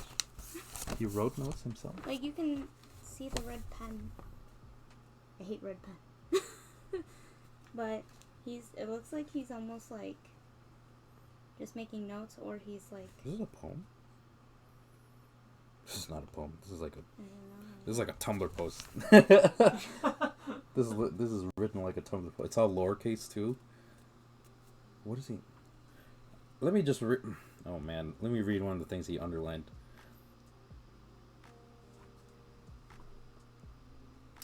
Hold on, wait. Oh my god. Okay, I'm starting to develop a new theory about what this magazine is. Whoa, wow. Okay. This is like a heartbreak story. My heart still cries painfully over the hurt of your goodbye. When you made your goodbye, I cursed the heavens for having given me birth. How I wish I died that very moment. I completely lost myself. Then I did not even know what to say. But there was no word to be said then. Nobody could have made you stay. Huh. So apparently my dad was emo. Was he heartbroken? I feel like he was heartbroken. He definitely dated other women before my mom. I'm also realizing that since this is from 1966, he was 21. Oh my god. Oh, I'm just kidding. He was 20. Man, he was probably, I don't know. Okay, maybe it's not that deep. Maybe it was just some freshman girl that he was really into. I don't know. I don't think it's about my mom anymore, because she would have been... Oh. She would have been 15, so definitely not about my mom. Okay, never mind. Moving on. Okay, I'm glad we settled that. Another... By him. Oh, we already looked at this. Oh, this is like the same article. Oh, this is the same as before. Oh. Apparently he cut out a bunch of his articles from... He's very proud of himself, apparently. Fiddler in the... Wait, go back. The title. Fiddler in the Roof. It's one of the most, like, popular plays out there. Or song, yeah, I know. or whatever. I know Fiddler in the Roof. Oh, wow, he acted a lot. The officers of the 6th Asian Seminar on Trade Unionism. So this is a program from Fiddler on the Roof. Performed 1972 at the Sacred Heart Girls High School stage. But this is like the Filipino version, so it's probably Piddler on the roof. But my dad is in the cast. Oh god. Oh Jesus. Oh my god. Oh, look. Boy Quinain, you can see right there, Boy Quinain as the constable. I don't know what that role I is, have but no idea what that. wow, he acted. Closing ceremonies and Grand Asian Night, which will be held at the teachers' camp. Look at this. Your dad's name is under Philippines. Look, second page. Okay, hold on. I'll look at this next. Wow. But yeah, he was an actor. He was a prolific stage actor. I used to act myself. I used to be I had all the lead roles in the school plays in middle school. You know what I mean? Tree. Not Tree. I played the role of Lysander in A Midsummer Night's Dream. I played the role of Edgar Allan Poe in Po Po Po, about Edgar Allan Poe's life. So yeah, I was somewhat of an actor myself, if you know what I mean. Neil, thank you so much for the donation. Thank you for stopping by, dude. I hope you're having a great Easter. Thank you, bro. Hope you're doing well. So yeah, I got it from my dad. These acting chops. Anyway, what's this? I'm so glad this. I didn't think I would spend this much time on this folder, but there's a lot of material here. So my dad is on this. Whoa. This is a program from the 6th Asian Seminar on Trade Unionism. I don't know what that means. He's a But candidate under the Philippines. Oh, this is like an international. It was like an international seminar because there's like representatives from Indonesia, Malaysia, Ceylon. Is that a country? I've never heard of it. Where? Ceylon. Don't know where that is. I've legit never heard of that country. And then Japan, Thailand, Singapore, Korea, and then the Philippines, which my dad was obviously a representative for. Ceylon? What the hell's Ceylon? If you know where Ceylon is. The Philippine national anthem, lyrics on the back. It's my favorite song. I'm not going to sing it. I think your aunt is in this one. Or I don't know what the relation is. Look.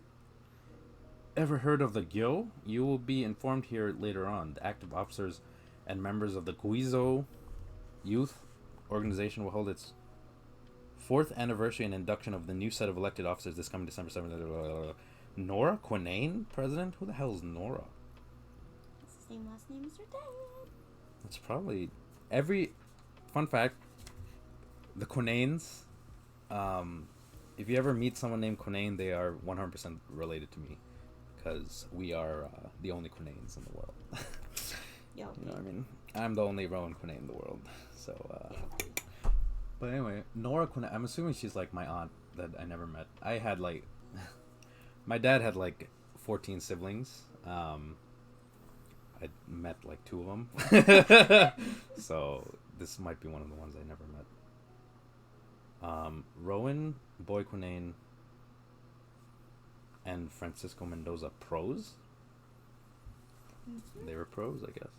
I don't think the back meant anything. That's cool. He was a part of a bunch of student organizations. That's where I got it from. Obsession with student organizations, and then they don't do anything for you in the end. Anyway. Ooh. What is this? Oh, he's on the back. Agmahisco Products Trading In Cebu? in Cebu. My dad is from Cebu, by the way. I don't know what the hell this is. Board of Directors. What's There's that department? this guy named Erwin R. Quinain was the secretary, and my dad was assistant production manager of the production department of Agmahisco.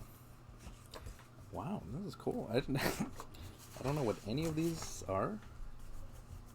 but it's cool. There's a few more. Oh wow, there's a few more papers in here. Hold on. No? Okay. Oh, my dad's on this. No. Oh wait. Oh wait, no. Nope. Unless he drew that. Maybe, I don't know. Maybe he drew this. He's not on this in this little paper, but maybe he drew that. I don't know. Mr. and Mrs. Simon? Oh, that's the first name. That's the first name. Oh! The youth and the... This is another article my dad wrote. Rowan Quinain, Chairman, Committee on Program. What committee and what program? I don't know. He wrote this article called The Youth and the... Let me see if I can... You got a YouTube makeup. There you go. The youth and the country. I'm not gonna read this whole thing, but man, he's a suave. Damn it, he was a suave. Like I'm pretty sure he's maybe around my age in this photo. Youth is the hope. Youth is the hope of fatherland. Those were the golden words. I'll just read the first paragraph. These were the golden words which our greatest hero, Dr. Jose Rizal, wrote before he died. But when will these things happen? Shall we still keep on hoping that this golden...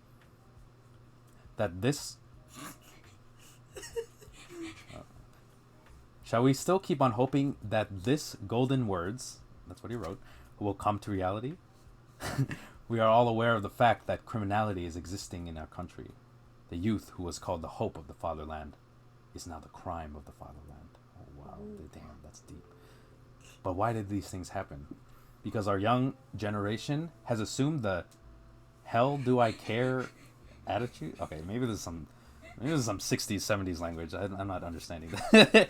Hell do I care attitudes of their older folks? They thought that by means of gambling, drinking, hard liquors, and committing crime would make them an honorable citizen of this republic. So the adults back then. So he... Okay. Were a bad influence? Goddamn kids. I'll read one more paragraph. This is very interesting. Links.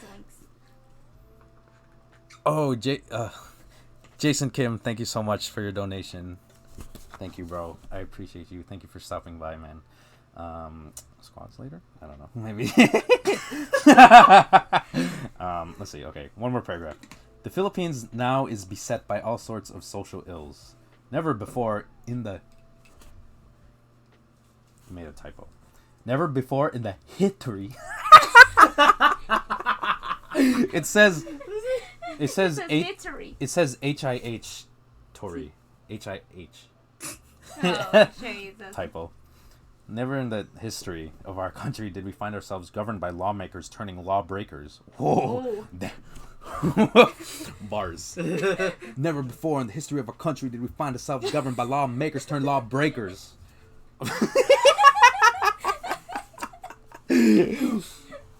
Anyway. Stupid.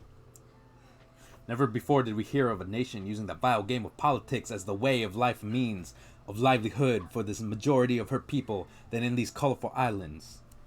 To deny the fact that this nation is shot through and through with graft and corruption, that the rise of criminality is unprecedented, is to believe that the Filipino people is a myth. This is more of spoken word than rap. I'm trying not to read more, but this is a well-written article. Well said. Well said. Minus the history. I'll end it there. The history. Using the... Did we find ourselves governed by lawmakers turn lawbreakers? I'm gonna use that as something. Alright. A few more papers from this mystery folder. Ronard... Oh, this is the model employee thing that he won in 1980. Oh. Who's this? Oh, Kabahog. That's pretty sure this guy's related to me. I don't know what this paper is though. Oh. This This is an obituary. I'm realizing now. This is a. That is breaking. This is straight up a obituary. I don't know who. Oh God, it's falling apart. I think this is like. Oh. I feel like this is maybe my great.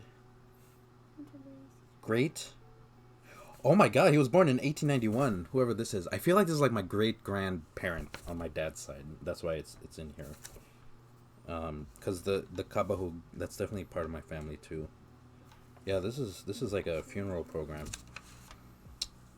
I wonder if he wrote something, or if my dad wrote something. I mean, Is that who the? Is that Mark Ian?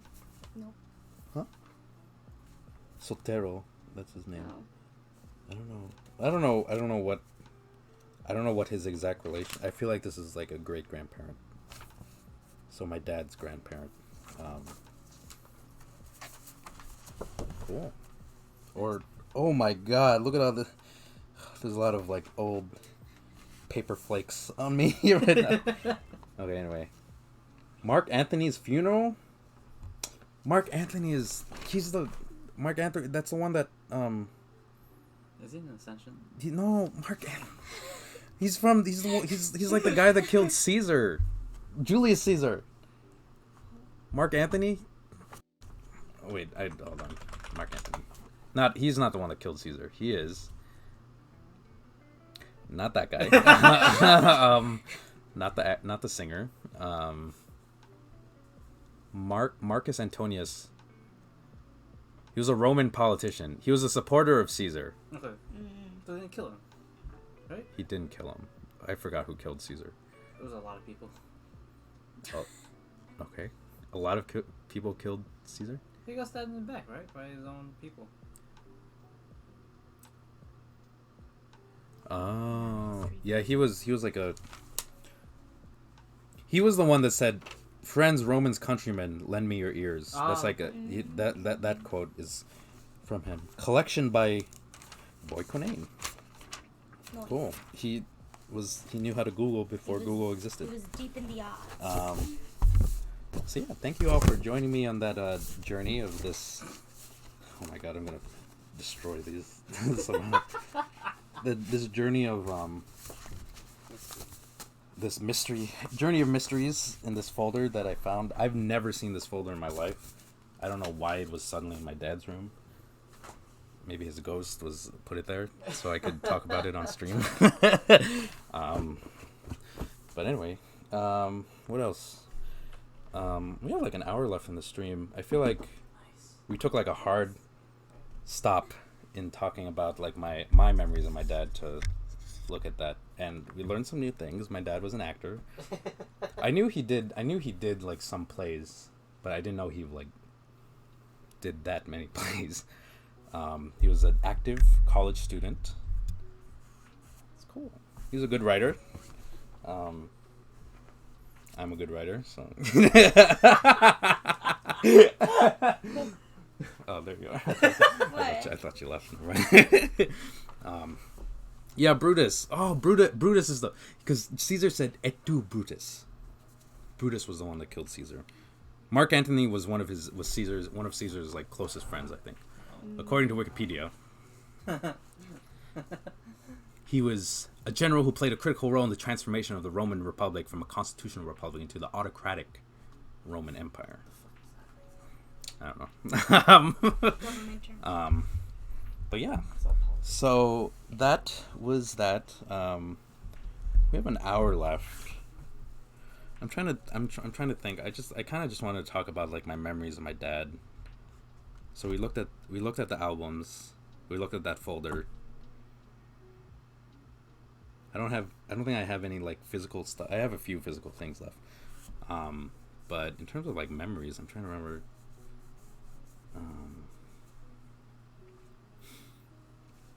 So I think I just want to talk about like something. Mateo's phone keeps going off, and it's his freaking Pornhub sound for every text he gets. So Anyway, whatever. I think I just want to talk a bit about like the impact my dad had on me. And I feel like a lot of my friends that know me, but never knew or met my dad or like knew him before he was sick. A lot of the traits you've noticed in me come from him, such as my eloquent writing abilities.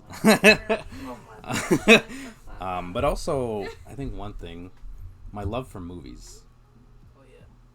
My love for movies, my love for some certain music. I'm not as into music as most people, but like there's some things that I'm like ride or die. I'm a ride or die Backstreet Boys fan because my dad got me into Backstreet Boys. He bought Black and Blue and Millennium, those albums when I was like 6 or 7, and we would just listen to them nonstop.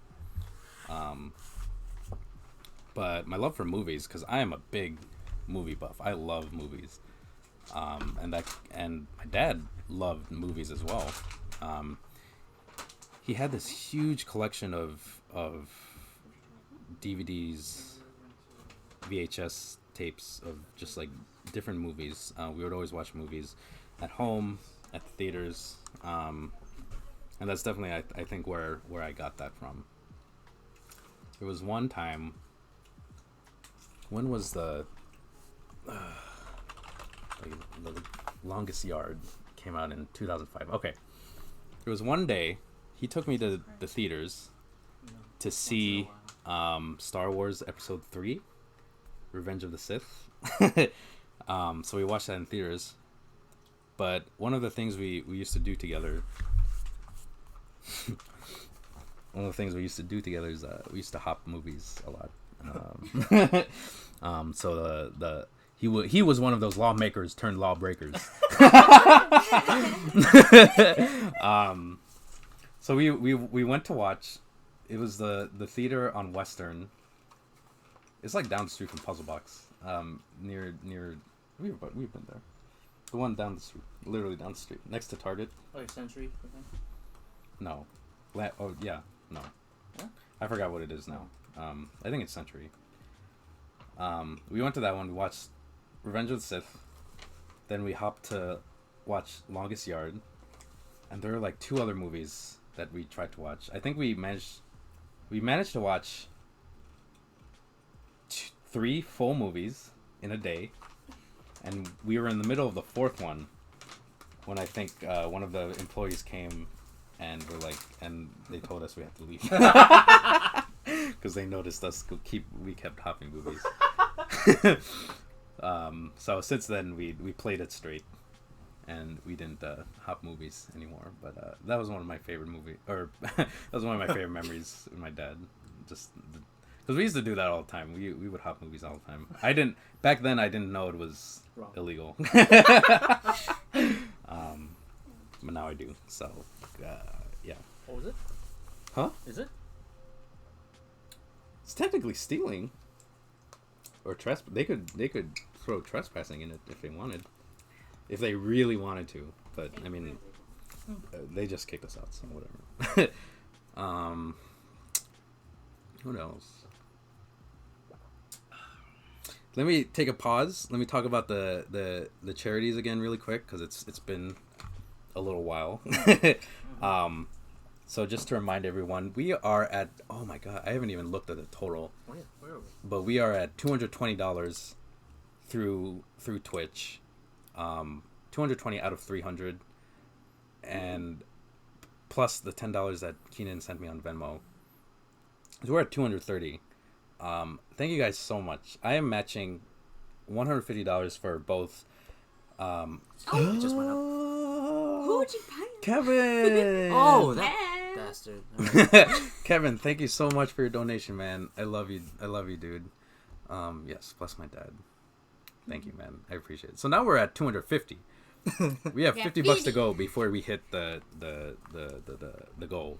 But yeah, I'm raising money for the American Stroke Association and Hate is a Virus. To the first organization, obviously, it's dedicated to stroke awareness, helping families adjust to like stroke victims, helping those victims, find comfort, and funding research to like advance stroke treatment in the future. So yeah, that's American Stroke. That's the American Stroke Association. It's a division of the American Heart Association, which might be more well known. The second one is Hate is a Virus, which is a nonprofit organization founded last year in California in response to the increase of hate crimes against Asian Americans because of the pandemic.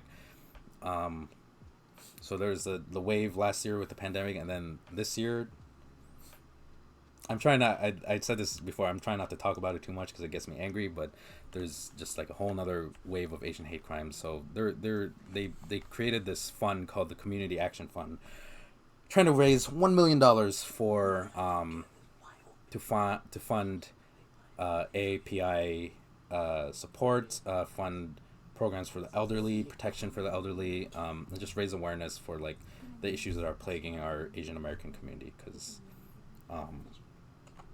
yeah, it needs to stop. So those are the two organizations I'm donating to. So half of the donations will go to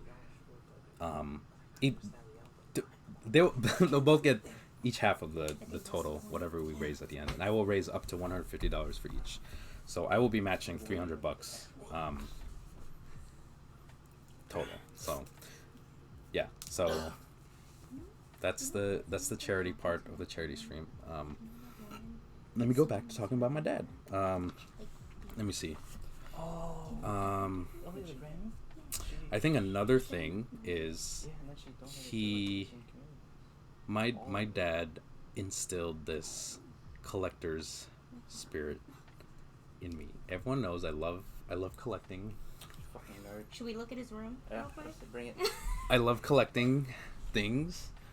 I love Power Rangers. I love Pokemon.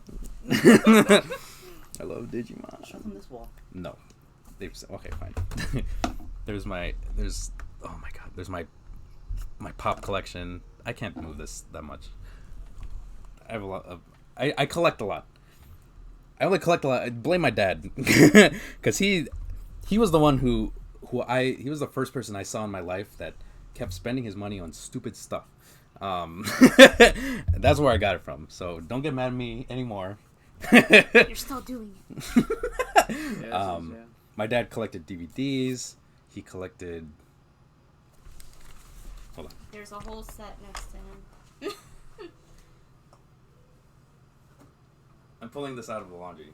the dirty hamper. But he bought this jersey for San Miguel Light.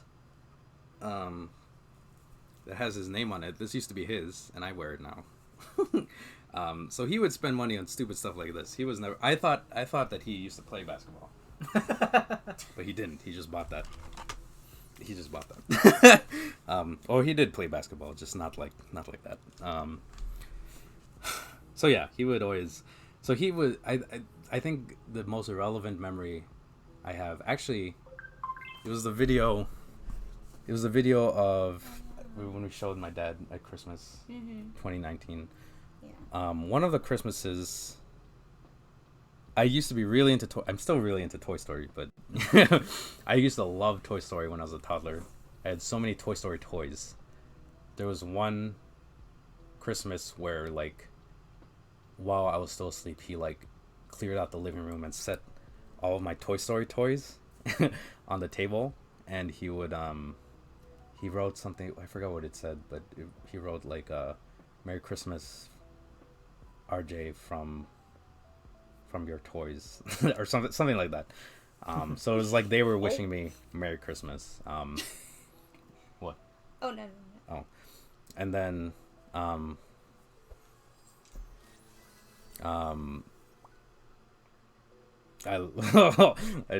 spaced out for a bit. But yeah, he set that out for me. So he collected. He would always. He knew how much I like loved these things, so he would always try to complete my sets, and that's why I always try to complete my sets. There was McDonald's had Happy Meal toys of Inspector Gadget. Ooh. You remember those? Yeah, those were good. Each Happy Meal came with a piece of Inspector Gadget, and you could combine the whole thing to make Inspector Gadget. I still have that somewhere. So he would go to like the suburban McDonald's to ask them if they had like these the Inspector Gadget toys, and he went like everywhere. He went to all the way to Skokie, which back then was really far.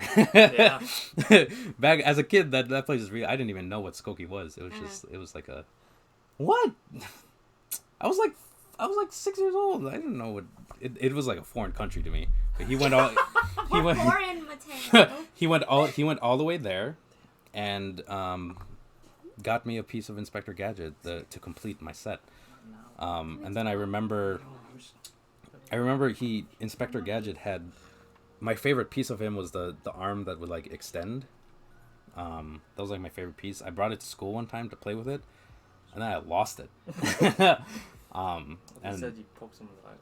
oh no, I just straight up lost it, and then I came back and I told my dad, and he got mad because he was like, oh, I went all the way, blah blah blah, I went all the way there to like complete your set, and yeah, I just remember feeling very terrible for losing it, so much so that like years later I found it again, and I got it, and I completed Inspector Gadget again. But then of course like he was like, it's fine, it's your toys, you can do whatever you want with them. Oh my god, thank you, Kevin. Again? I don't think this is the same Kevin. I think it's a different Kevin. I think this is a different Kevin. Different Kevin. Kevin, thank you so much for your donation, man. If I know you, please clarify. Please clarify in the chat like which Kevin you are, because we already had a Kevin donate, so that's why I was a little confused. But thank you so much, Kevin, for your donation. But yeah, so yeah, he was the one that got me into collecting things, and now you can call it a good or a bad thing, but now. So all of this is because of him, and that spirit he instilled in me. I'm trying to remember what else like I really like got from my dad. Yeah, I figured it was a different Kevin. I don't know which. I just don't know which Kevin this is though, but we can figure that out. Actually, I can check my email. Kevin Nguyen. Who's Kevin Nguyen? Core cookies. Say hi to Ping. He's on there. Oh, Ping is on. What's up, Ping? Don't be shy. You can type in the chat. No, he said he can't chat. Oh, okay. He's probably surgically removing something. So why is he chatting with her? He needed the link. Oh, okay. What up, Ping? Jeez. Thank you for joining. I'm trying to help you out. Sweet cream biscuits pizza. Oh my god, I have not checked my phone in like over an hour. Hold on. Sold out. Well, sorry, my guy. I'm trying to check who this Kevin is. Also, you'll be getting a donation via Venmo very soon. Oh, How much? Thanks. Then we're gonna reach it then. It's like 260. Well, I don't know how much he's gonna donate. Oh, okay. Oh. No, that's not Venmo. I'm trying to figure out who this other Kevin is. Kevin. Oh, they do have Is some it pink pie. Give me a second. That Kevin you went to high school with? Was Not Kevin? that Korea. Kevin. That's not. No. No, I don't think so. Maybe. Was there a Kevin on Oh any other my Kevin in the day? Oh, wait, Hold on. Kevin Tran. Oh, Kevin True. Okay. Do you remember Kevin True? Oh, Kevin True. Kevin True. Kevin True from Coppola. Kevin True from Can I get a Huckleberry Lemonade? That was an inside joke. But Kevin True. Thank you so much for your donation, man. I really appreciate you. Hope you're doing well. I got 2 donations from 2 Kevin T's in a row. That's crazy. That's Look. wild. Torio was like no different Kevin. Yeah, I saw. Christine is sending me a Venmo. Brian, tell Christine I said thank you so much. If she's on the stream, thank you, Christine. But if she's not on the stream, tell her I said thank you so much. I also got a donation from Ada on Venmo. Thank you, Ada, so much. I think we're on I think we did it. Are we? Right? I don't. I have a no, yeah. I don't know. I have $40 on Venmo plus the 260 from the stream itself. We reached There we go. We did it. we reached our goal. Nice. We I raised- think you're about to surpass, so I Yeah. would wait a little bit. Well, I mean, I still reached my goal. Yeah, you did. You did. We technically reached our goal of $300. That means I'm matching $300 for a total of $600. $300 to American Stroke Association, $300 to Hate is a Virus. Thank you guys so much for everything. I got 10 more bucks from Christine. Thank you, Christine. We're at $310. I'm still matching $300 because I can't afford that much. But so $610, $305 to Hate is a Virus, $305 to American Stroke Association. Association. Thank you guys so much. Thank you guys. We have reached our goal. We still have like less than an hour left in the stream. What was I talking about? Oh, we're Collection. Yeah. Yeah. Collection. I collect things because of my dad. He got me into collecting. Ooh. Where you going, honey? I think a lot of people know I'm really into Digimon right now. I'm wearing one. I'm wearing one on my wrist. Jesus. Um, Right. I forgot who bought me my first Digivice. It was either my mom or my dad. But let me see. The one thing I remember is the season 3 of Digimon. They had the ones where you would swipe the cards. I'm not trying to dig it out right now. You would swipe the cards. It could connect to the internet, and it was like really high tech for 2000. I remember. I'm starting to realize that this is like another thing that my dad did, but that was like kind of questionable legality. But I remember I broke it. I put something in the internet thing, the connection thing that wasn't supposed to go in there, and it like ruined the circuit board of the Digivice. I told my dad, I'm like, Dad, it doesn't work anymore. It doesn't connect to the internet. And he's like, I got you. So he told me to pack it back up in the original packaging. He returned it to Toys R Us. He returned a broken Digivice to Toys R Us, and he got me a brand new one. And he's like, keep it on the down low. You know? Wow. Okay. He's a lawbreaker right there. Oh, thank you to Maritza. This is Kayla's best friend. Maritza, thank you so much. Is she on the stream?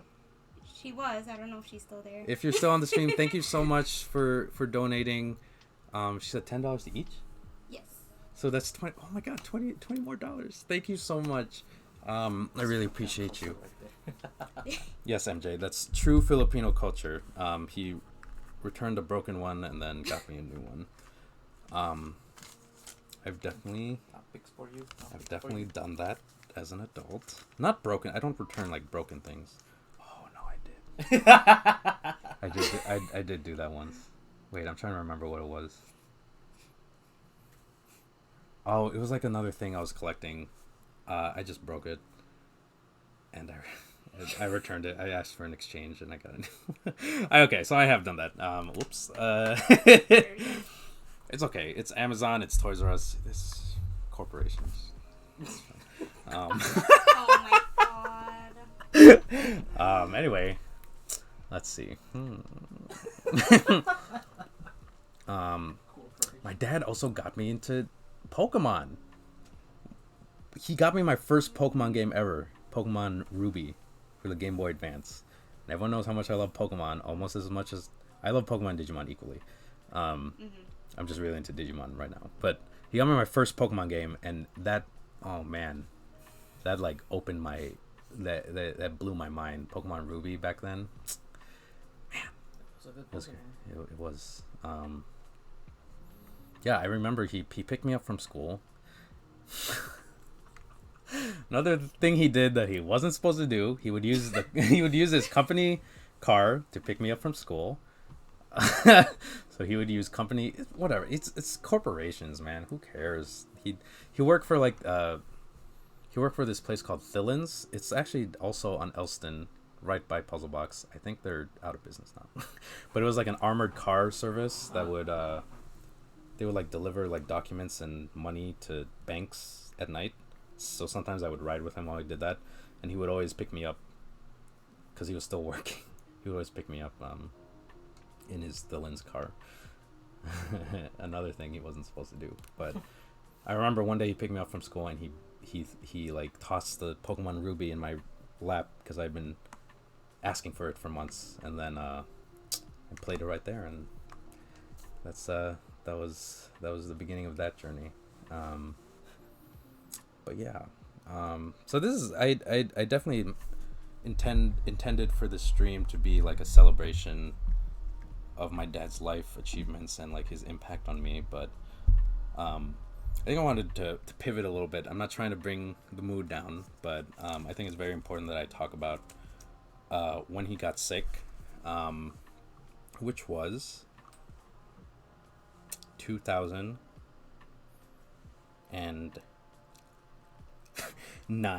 I believe it was like September, August 2009. I was a junior in high school.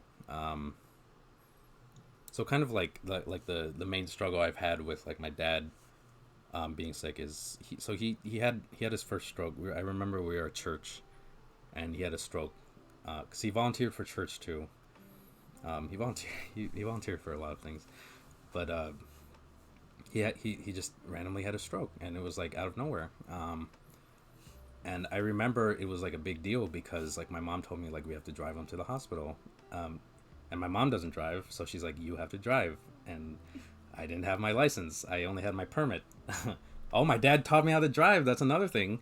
So I was like freaking out because like this is my first time driving on my own, and it's because my dad just got a stroke, so I had to drive him to the hospital. It turned out okay. Clearly, I didn't crash or anything, but so yeah, so he was fine after the first stroke, but then like no change in function or whatever. But after like every few months he would have another stroke, or a few months later he had like another stroke, and then after that it was like continue like 2 or 3 in the span of like a few months. And after that's when he it started to affect him physically. Like he could barely walk anymore. He had to go through a bunch of rehab to even like use a walker to walk, and it was just rough. And then he was just like bedridden, and that's kind of how he was for like 8-9 years. He was just stuck at home. And I know I've had a lot of my friends over. A lot of my friends over just for whatever. I've had a lot of people sleep over, and I know you guys have like seen my dad just like lying there in his room. It's kind of how he was for like almost half my life. So it definitely, and then we found out later that one of the possible like causes of the stroke, besides like his pre-existing health or whatever, he fell on some ice in the winter, and he never told anyone. So he banged something, I don't know what, and it like affected like his nerves, and that made him more prone to a stroke. So I guess the point of that is just like take care of yourself. If something happens, like tell someone, physically, like the like right now. I mean, this is not the same situation, but like sometimes people that have COVID go to places without telling people they have COVID because they're afraid of like the shame or the hurt or like the judgment. I'm like, there's no judgment. We'd rather have you healthy and like taking care of yourself and taking care of, well, COVID's different because that's like it's COVID, but like if it's something like when my dad fell, like take care of yourself. Just that's one of the lessons I learned from that. And then I feel like things were kind of like the same for, I graduated high school. I went to college. I went to college at Loyola, and things didn't really change with my dad. So he had all those strokes in 2009, and then he didn't have any more for like almost 10 years, which is great. And and he was never the same physically or mentally, but like he was fine. So it was like, okay. And then I think, I'm trying to remember. So like the day things started, the recent day things started to like take a turn for the worse. I remember I went to, no, before that. I I flew to California for not James's party. Man, I was in California like 3 times. It was Body Rock. Body Rock. Yeah, okay. It was Body Rock. PNG PNG X Body Rock in 2019. I was like all over. I was all over the states that summer, which was pretty lit. But so I remember I flew to California, and I got off, and I have this text from my mom, and she's like, "Your dad had another stroke," and I'm like, "What?" Like, he hasn't had a stroke in 10 years. Like, how could he? What happened? But so they took him to the ER, and I mean and I was like freaking out. I'm like, what the hell? Like, how did this happen? Like, why does this happen? He's been fine for so long. But that's how strokes work. I guess they get you. He fell. He fell? He fell. Oh, he did fall. I'm sorry. He was trying to get up, and then he fell, and it was pretty bad. I completely misremember that. Okay, him getting another stroke was a different incident, but he fell. That's what happened. He fell, and he was like bleeding a lot, because he was able to walk with a walker, but not very well, because the whole left side of his body was like disabled, not completely, but like basically. That's what happened when I flew to Body Rock. He had fallen while I was on the plane, and then I got that text from my mom saying that he had fallen, and they had to rush him to the hospital. And I was freaking out because like I was like, should I fly back? Like, what should I do? But she texted me. She's like, after a few hours, she's like, he's okay. He's doing fine. He's just gonna be monitored in the hospital for a few days, and he should be fine to come home. And so, okay, fine, then I'll stay here. So I stayed in California for a few days, and then I went back home. I visited my dad. Were you there? Like, were you? I visited, I think, like, one time after the fall. Okay. Yeah. I'm trying to. Well, no, that was when he was in Kentucky. Oh, yeah. Yeah. Okay. So, like, he was fine, but he There we go. Ping, thank you so much, man. Thank you for your donation, dude. We are at $325, I believe, unless I got more donations that I didn't see yet. I'll check in a bit, but thank you guys so much. But yeah, he fell while I was in California. I came back. He was in the hospital, and he seemed like he was doing fine. He was talking like normally. But like me and my mom were just trying to figure out like what to do, because like he needed a bit of rehab. He needed a bit of monitoring. But I was in ROTC at the time, and the difficult thing was that I had to go to Fort Knox, Kentucky for a month for training,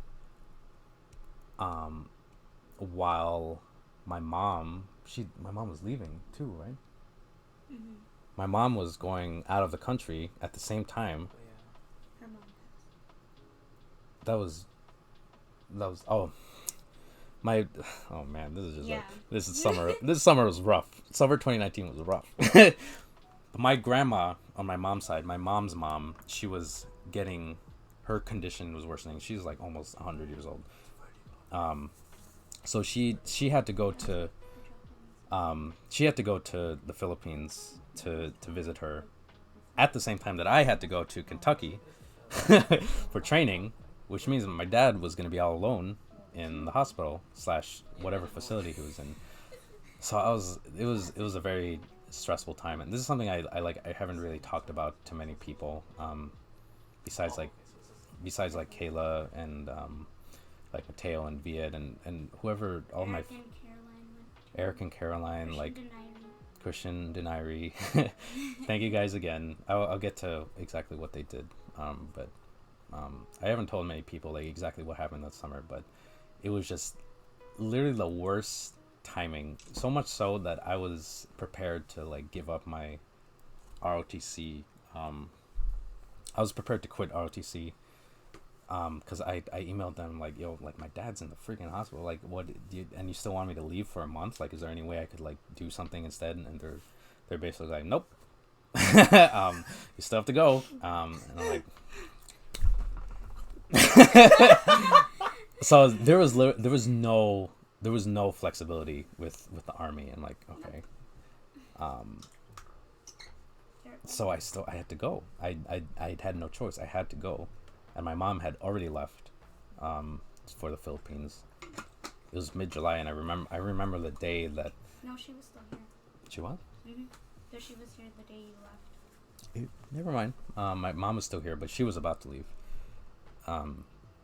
I remember the day I left, like Kayla was going to drive me to the airport, and that morning of my flight, I straight up just like had a panic attack, and I don't get panic attacks. That was like the one panic attack I've ever had in my entire life, and I was like, I don't know what to do. Like, I'm gonna be out in the middle of, oh, I can swear now, it's Easter. I was in the middle of bumblefuck Fort Knox. Like, I'm gonna be there, I'm gonna barely have access to my phone. Like, how am I gonna take care of my dad? And then like I asked Kayla, I'm like, can you please like take care of him? Well, and I know that was like so much to ask of like anyone, but like, I mean, she came through, and all of my friends came through, and Mateo, this guy over here,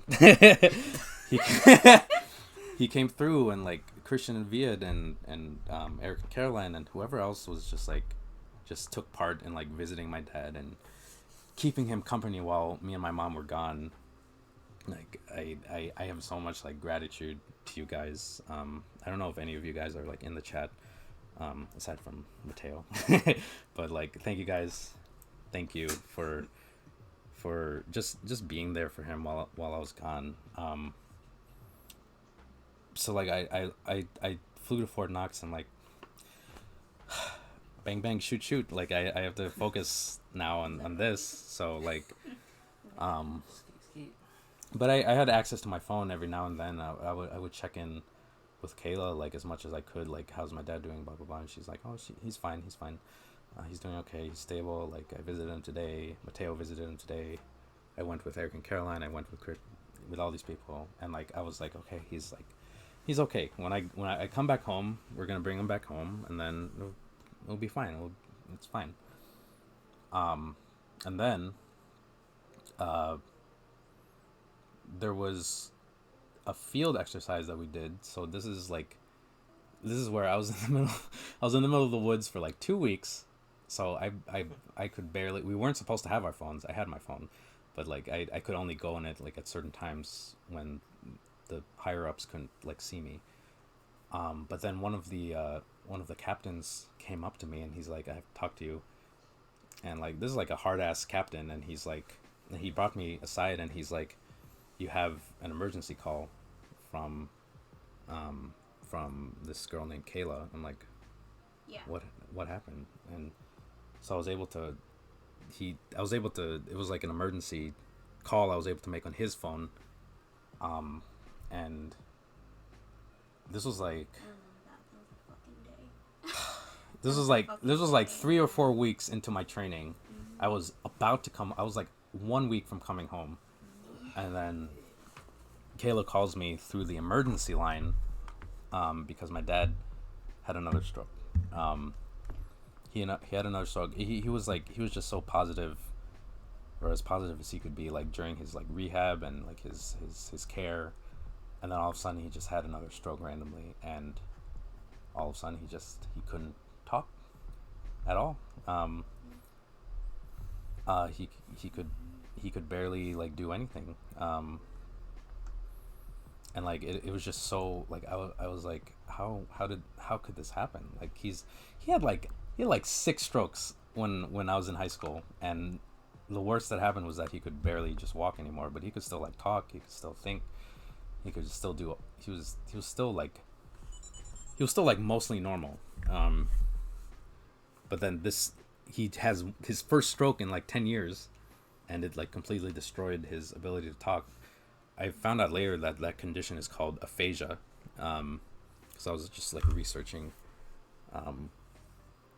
It just basically it just happens like a person just can't speak anymore. They like can only like moan or grumble or make unintelligible noises, and that's what happened to my dad. And like these people were asking, like I got calls from like the ROTC back home, and they're like, do you like, if you need to go home, like we'll let you go home. And like I was like a week away from graduation, and I remember Kayla was like begging me to come home, but you know, like I talked earlier about how my dad loved to collect things, or help me collect things and help me complete things. So I decided to stay, and I stayed an extra week. I stayed, or I didn't stay an extra week. I stayed in Fort Knox until I was done with the program, because it didn't feel right to leave it incomplete. And I knew that my dad would have wanted me to stay as well. So it was just one more week. We came back. There's a whole nother issue at the airport that's completely unrelated. That was just stupid. That was dumb. I almost didn't come. I almost didn't come back. I'm not gonna get into that, but yeah, it was some bull crap at the airport. But I finally came back, saw my dad for the first time, and he couldn't talk. He could like recognize me. He did this thing. After a while, I would realize he did this thing with his eyebrows, like this. When he would say like yes, he would be like this. So like his language was just, his verbal language was just gone. So we had to learn to communicate in other ways. So he was at his hospice facility. His therapist, or his physical therapist, or I forgot if it was like a speech therapist or something, and he also had like a nurse they created this image board, where he could just point to like, I need to pee, or I'm feeling happy, I'm feeling sad, blah blah blah. So I actually posted a video on my Instagram like a while ago, like of him like developing his, you know, being clear with what he wanted or something with that image board. So I was like, okay, this is okay. But like in my heart, I knew like it's only a matter of time. And then in March, friggin' virus destroyed the entire world, and we were in lockdown, and I had not seen my dad since Christmas. No, I visited him. Oh yeah, you visited him twice. I visited him like one or two more times after that. Like the last time I saw him was maybe February, January, and then the pandemic hit, and I couldn't see him at all. And then I explained this at near the beginning of the stream, but like the night before he passed away, they called me, and they're like, he's gone into terminal fever, which is the fever that you apparently get when you're about to die. So they told me like, you can come see him, but you know, we have all these precautions, blah blah blah. And like I said at the beginning of the stream that I was just hoping that he could hold on a little while longer, because this pandemic had just hit like the last week, previous week, and I was very like hesitant about going out there to like risk myself, to risk the other people in the facility, because it's all old people, and also my dad. I mean, not that it would matter, but like I didn't want to. I was just scared. I was scared to go out with this new strange virus that nobody knew how to deal with. So I was like, I'll give it a few days, and then I'll go visit him. But The next day, I got the call where he passed away, and that brings me to my last box of things. We got 20 minutes left in the stream. There's a collection of just like things, random things of my dad's, like some. Oh, there's some other photos in here. Some random. I've just collected some things like from that my dad owned, but a lot of it is also like things that my friends gave me the day he passed away, and I kind of just like to share some of that. Oh, there's a mouse pad. It's from Staples. Apparently, we really like Staples as a family. Some other photos. Oh, he's wearing his CNN shirt. There's me in the middle, at the bottom there. There's some old clothes of his that I just couldn't get rid of. Okay, this is like medical paperwork. I don't know what I think that's like it was like a harness that we would use to like help him in and out of bed. His voter card. He hasn't voted since like 2008, but yeah. Some legal documents. Pro tip. We had handicap parking for him. This was the old permit I used to put in my car. They never took down the handicap signs in front of my house. So if you know where my house is, if you ever need a place to park, you can park there. You won't get ticketed because technically those signs are not supposed to be there. So it's technically free parking, but nobody parks there because there's handicap signs there. So I park there sometimes. I never get ticketed. Yeah, so does Kayla. The only person that has ever gotten ticketed parking in that handicap spot is me.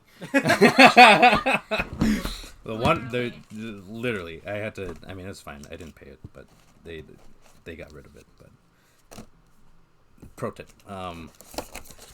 handicap sign. It says it expires in 2022. Oh. I'm not that kind of. I'm not gonna use that. I'm not gonna abuse that. Some old hats of his. He used to rep these college beanies. I like to think I got my love of beanies from my dad as well. There's some. Okay. This is funny. Oh, this is like a more recent photo. I think I was like 7. Just me and my dad in the living room and some of our family friends.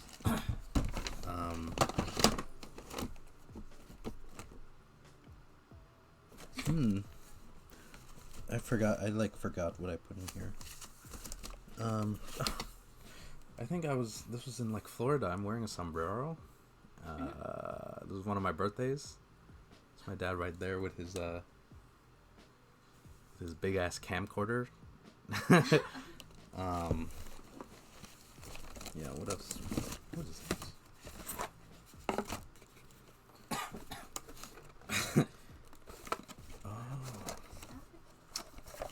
This was one of his. Yeah, I remember one of the other photos I showed from. One of the other photos I showed.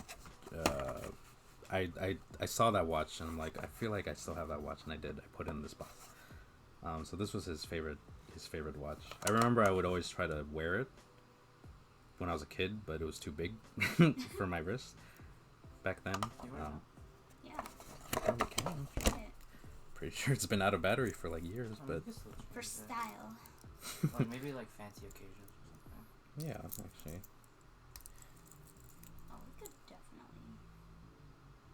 Yeah, this is way out of battery, but it's okay. Oh, yeah, there you go. Oh no. Oh no, now it's too small for me. Okay, no, it's fine. Oh, It's yeah. okay. Okay. Man, I've gained a lot of weight. I will say that.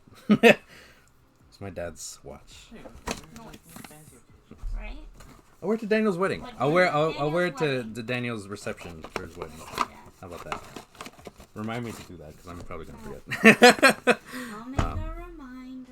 It's my dad's favorite watch. I feel like I think Is it Rolex? What is it? Seiko. Oh. This is not a Rolex. What else? Oh, my dad used to. One thing I didn't get from I didn't inherit from my dad was his love of basketball. I don't know anything about basketball, but he has this. I wonder if this is worth anything. But this is like this Michael Jordan trading card.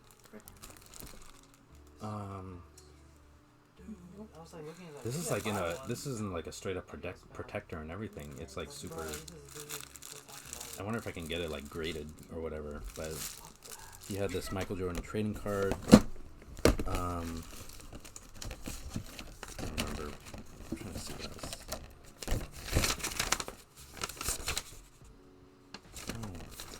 Oh my god. Yeah, I remember now. Okay, so there's a bunch of other stuff in here. It's not really. That's weird. This is one of my school photos from 2004, and you can see my dad's head just upside down next to it. I don't know what this is, but yeah. There's like a lot of other like video cassettes in here that I feel like maybe one day I don't even know where I would go to like get these. Yeah, look at these.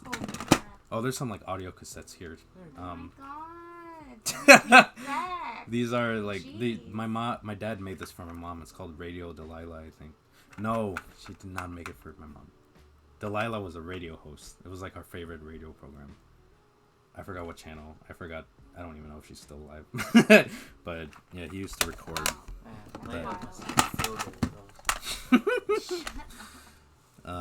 Visayan songs, Filipino folk songs. Oh, there you go. Leia would enjoy that. Visayan songs. This one just says movie music. I guess it's music from like movies. I don't know what. I really would like to like put these on. Play them. Yeah, let's see what's on. Oh, I should buy like a. Buy an old. I wonder if the one, because I think The one in. it still works. In my dad's room, I think it still works. We could try later. I'm just afraid to like break these.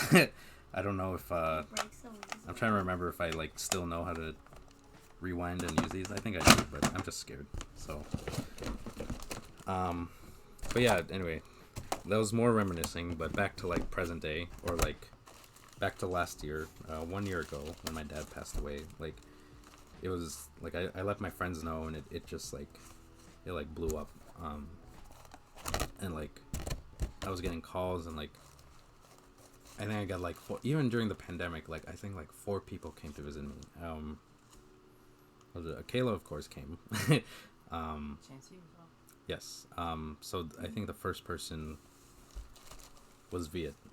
Viet, I don't know if he's in the chat. Oh my god, I feel like he wrote me. I think he wrote me a letter. It was Viet. Oh.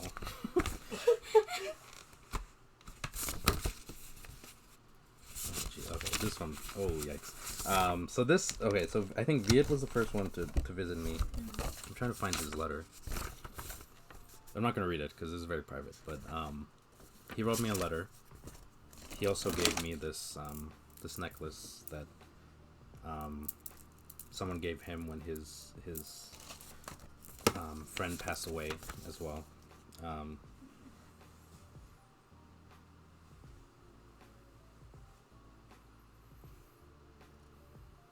Sorry, I got that wrong. His friend didn't pass away. I'm sorry. His friend one of his best friends a long time ago gave him this necklace. It's a Buddhist necklace. And he just told me to like keep it as long as I need to and pass it on whenever someone else needs it. So I still have it. Thank you so much, Viet. And then I think the second person to visit was Eric and Caroline. Oh, he also brought a letter from Denairi. Denairi gave me a Gundam, my first Gundam. Thank you so much. He wrote me this letter. Yeah, I think the next people were Eric and Caroline. They wrote me a letter, and they brought me a it was a Venus flytrap. It was Oh yeah, it's still. Wait, what? Is it still here? so. Where is it? Oh my god. They wrote me this card. They wrote, "Please keep this baby alive. I'm here to tell you that the Venus flytrap died a while ago. I am so sorry. I did everything. It just would not stop dying. Keep in mind, this is the first plant I've ever taken care of in my entire life. Oh my god. I am so sorry. I kept it. I did keep it alive for like a good 6-7 months, which Oh, okay. Oh, okay. I thought Okay, it was alright, like 6-7 hours. Kept So, it okay. alive. Okay. it was alive for at least like half a year. And I noticed it started dying, and like my mom, I gave it to my mom, and she like transplanted it outside. But I'm pretty sure it just died and it decomposed. I'm so sorry.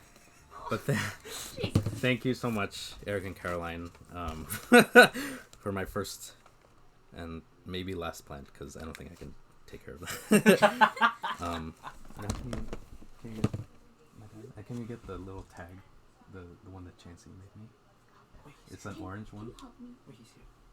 No. It's like it's a golden. It's like the little golden token thing. But yeah, the last person to visit me was Brandon Chancey. I don't think he's in here, but for those of you that know, we both love Digimon. We would play Digivices together in high school. I recently bought him another Digivice, just to take care of. And yes, and he brought me this for those of you that watched the original Digimon series. This is the Crest of Hope, and they had like these crests that were like their symbols of like their most their defining trait. So the character that had the Crest of Hope, his Digimon, Kayla keeps laughing at it, but this Digimon evolved into an angel. It was a little flying potato that would digivolve into a sexy man angel. Literally. And so this was his tamer's crest. So I remember Chancey made this in he made this all the way back in high school, and I was like, oh man, can you make me one? He never made me one, but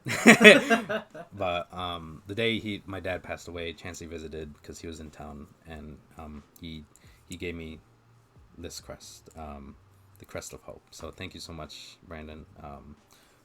I just wanted to share like those, just so you know. I don't cry often. So like I remember like when I got the call about my dad, like I wasn't like sad.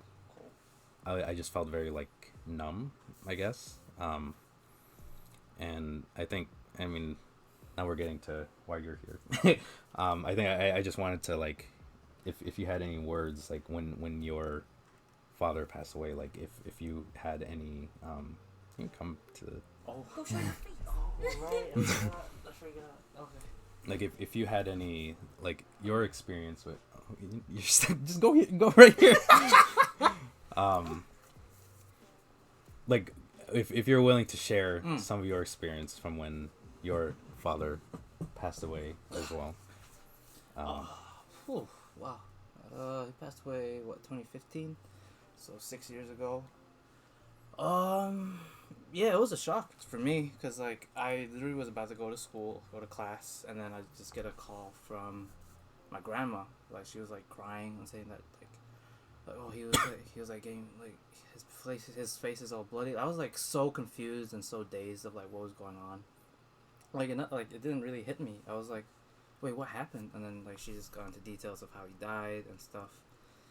And then saying that my brother, like, had to take the body to the hospital, and then I was just like, oh my god, like, what's happening? So, yeah, throughout that point, I was just, like, shocked, and just, like, I was just, like, in tears at that point. And then Yeah, Rowan was like one of the first people that knew about it because I told him, and then yeah, he called me, and I just couldn't. I really didn't have words because I was just like shut down in tears. I just couldn't do anything. But yeah, at that point, after that, like the whole crying thing was over. Like I was just trying to compose myself, see what's going on, see what's happening, and then yeah, when I went to Thailand to like for the ceremony, I was just like, that was like the next point where I was like just bawling because when I just saw the coffin, I just broke down in tears. 'Cause, yeah, he was just taken away at so young. He would have been like 59. Yeah, he would have been 59 this year. So yeah, it was just a rough moment for me at that point. And then like fast forward maybe a year later, my grandparents died within the span of a month of each other. So at that point, I was just really numb. Yeah. Like all the tears were just like, so like anything that happens like that are like sad for me now, like I'm just like numb to it. Like I just like take it in, but I don't show it.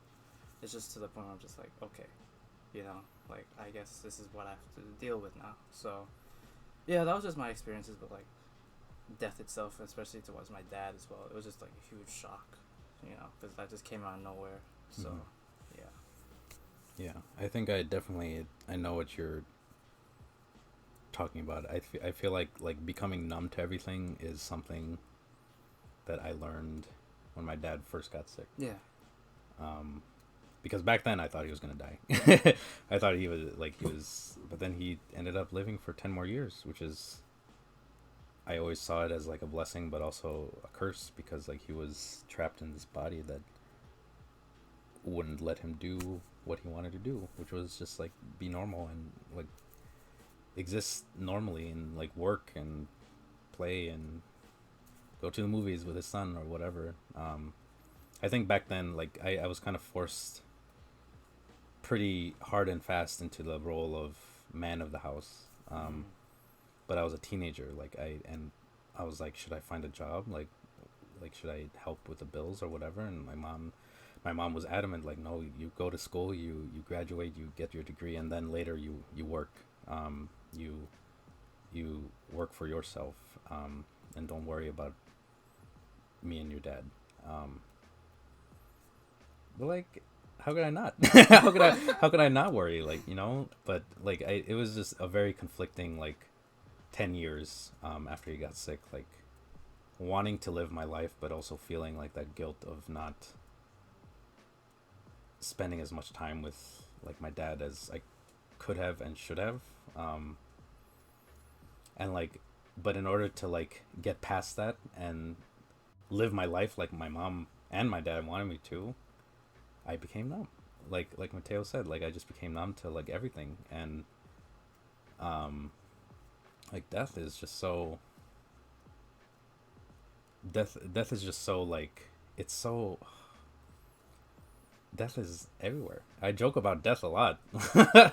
I think that's one of my other ways of coping with things. Like I make jokes about everything, but like I'm also just very like, people are like dying every day, and like I'm not ignorant to that.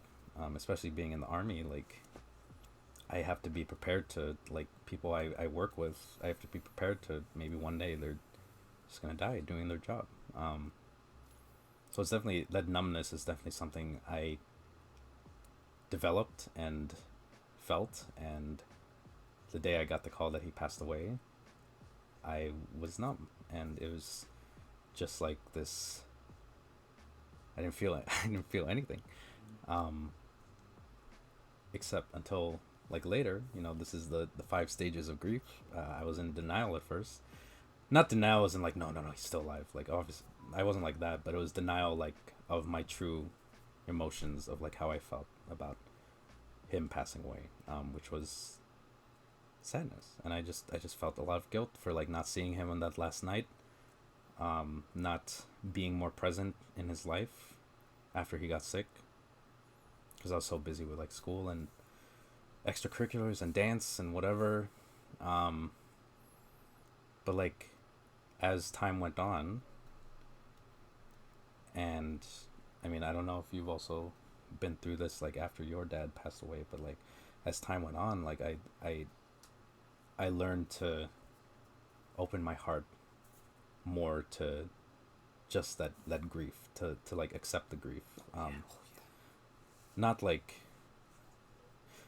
you know, like not one year later I'm not like sobbing myself to sleep every night, but like just like allowing myself, like those days where I remember that he's not here anymore, and it just hits me. Like I used to, like the first few months after my dad passed away, like it was really hard to be in his room, which is still, like his room is like untouched, and it was just really hard to be in there, and like I would just not go in there. But then like I think the night before the night before I commissioned as a second lieutenant, me and Kayla were like frantically like adjusting my uniform. Frantically. It was just we had to meet all these stupid uniform standards or whatever. Like we had to like sew stuff ourselves, and it looked very crappy. And Excuse me. my parts look crappy. Hers look great. I tried my best. But like yeah, we were doing that, and like, man, there's no space in my room. I don't want to do this in the kitchen. My mom's in the living room. I don't want to do it there. Let's just do it in my dad's room, because it's empty. So like, so that was like the first time I had spent like an extended amount of time in his room. And it was just me and the girl I love just working on this thing, with my dad's ashes like next to us. And it was kind of just, it was like hard at first, but it was like peaceful, because we were just being our normal selves, just like joking, laughing, whatever, while working on this thing, on this uniform. And when it was finished, like I felt like that was like the last, one of the last things I needed to fully accept his passing. And like honestly, like it's for the better, because like like I said, he was suffering for a long time, so he's in a better place. I think like this stream, which I'm so grateful for everyone that attended. We're over time now, but I'll go on for a few more minutes. But I'm so grateful to everyone that attended, because like I wanted to have like some sort of wake, something last year, but like these things are expensive, and my mom didn't want to pay for it. She's just like, there's a virus going on, like we're just do what you need to do. And like the only thing I did was like me, Kayla, and my aunt and uncle, we did a viewing of my dad's body before he was cremated, and that was it. That was like my final goodbye. There's no like words, nothing like what I did today. No traditional funeral or anything, nothing. And that was just it. And so I think this definitely was like the last thing I like needed to get off my chest. Just like share like my dad's legacy, his life, learn new things. Like that he was a great writer and actor. Because I did not know that. So you guys found out at the same time I did. So this was really great. It was really, I think Eulogy. it's like it's a eulogy, but it's also like not, it wasn't sad. Like I didn't feel sad at all. It was just like a journey, and that's what life is. It's a journey. Death is the ultimate destination for everyone, but we don't spend lives worrying about our deaths. I mean, obviously never mind, forget it. I'm not trying to like walk into traffic, you know what I mean? But like I do ponder my own death sometimes, of course, but I don't let it like, you know, consume me every day, you know what I mean? Because that is no way to live life. So so like I think this stream was good, because I was able to focus on my dad's journey and his life, and just like learn new things about him and reminisce on old things. I really wish I could have shared videos. I don't know how to do that. There's a stack of VHS tapes, stack of VHS tapes in my dad's room and like downstairs that I don't know. One day I'll buy an old TV and watch them, or like get them digitized or something. But maybe next year for the second anniversary. But that's in the future. But in I guess just to close out, as a wise synthezoid once said, what is grief but love persevering? Me and my dad, we have said goodbye before, so it stands to reason that we will say hello again. And those were some quotes from WandaVision. But I'm just kidding. It was a WandaVision was a show about TV shows. My dad loved Dick Van Dyke. He loved all those, so you know, it's fine. What are you doing? So ooh, Keenan. Okay, wait, let me do a quick like shout out on the chat, like everyone, like thank you, Elaine. She said virtual hugs to you both, meaning me and Mateo. Thank you, Elaine. Thank you so much for joining. Brian, love you too, bro. Ping, love you, man. Suave, thank you so much. I keep thinking. He said it's not that suave. It's he said love you, Q. He'd be proud of how you've carried yourself in the man you are. Thank you, bro. I love you, man. I miss you. Keenan, hope today was nice for you and reflective. Definitely. It was very good. It was very relieving. And yes, definitely very reflective. Watch you start a Twitch memorial trend. I mean, that's better than a TikTok trend, I guess. I would rather this be a trend on Twitch than on TikTok. So, just Oh my god. my dad died. I'm just doing these stupid ass dances. Never mind. Never mind. Forget it. You're welcome. He said thank you for sharing. You're welcome. Thank you for joining me. Thank you for your donation. And he sent me a link on how to digitize VHS tapes. That's good. So I will check this out. I have to find all the tapes. How do you can do it at home? Oh, you need a VCR? I don't have a VCR anymore. Find that from Radio Shack. Oh, I didn't know you could do this at home. I always thought you had to like go to like a, because what my parents did, they used to we do have DVDs of some of our old home videos, and they would like, they had to take them to like Walgreens to the photo department and give them the VH. I don't think they do that anymore. So I thought that's the only way I could have done that, but good to know I can do it at home. No, thank you, Keenan.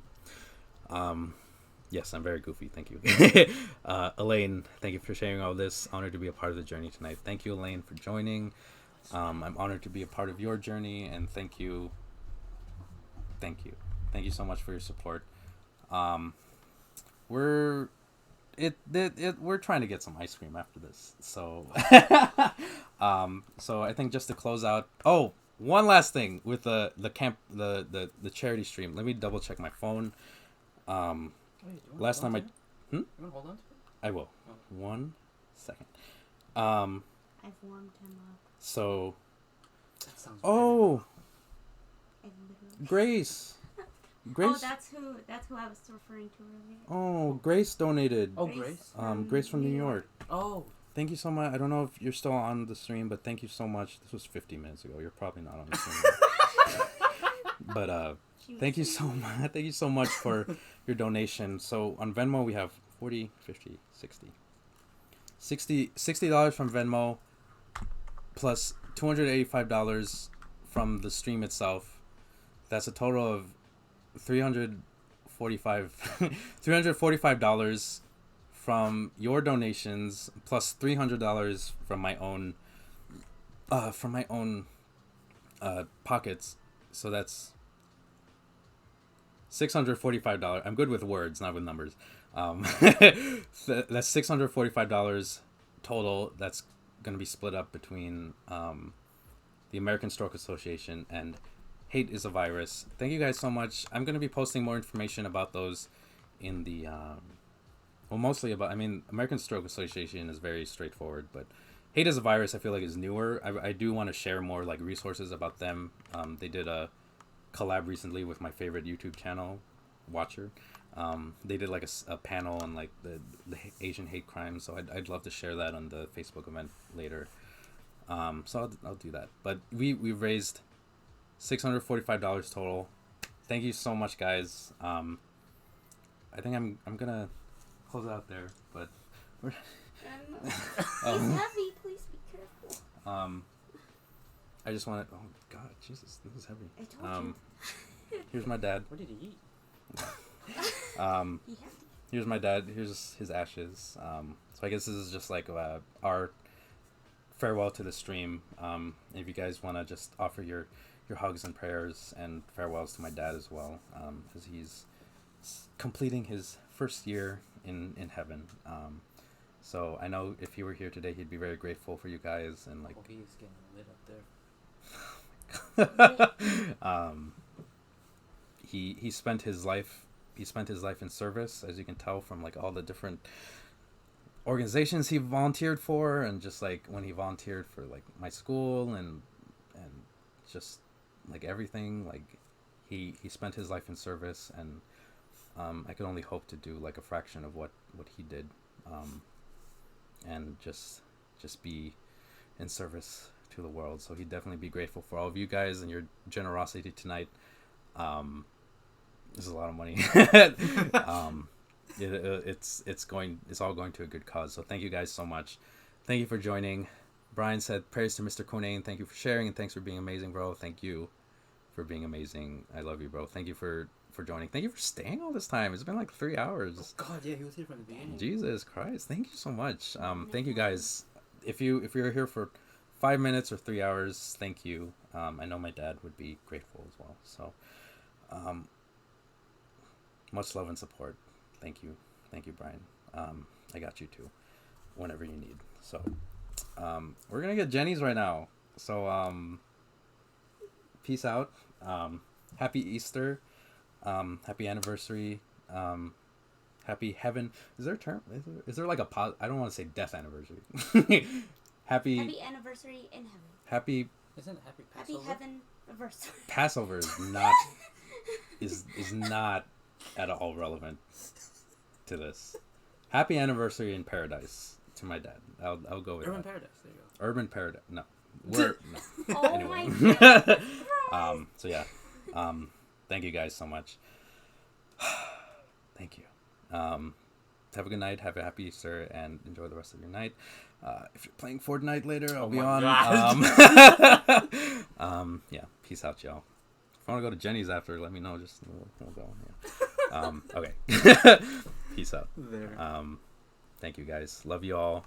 Have a good night. Oh, one more message from my Tito, R.I.P. boy. Thank you so much. Aww. Yeah, you'll be very grateful that you're here. But yeah, thank you guys so much. I'm gonna end it there. Yeah, love you all.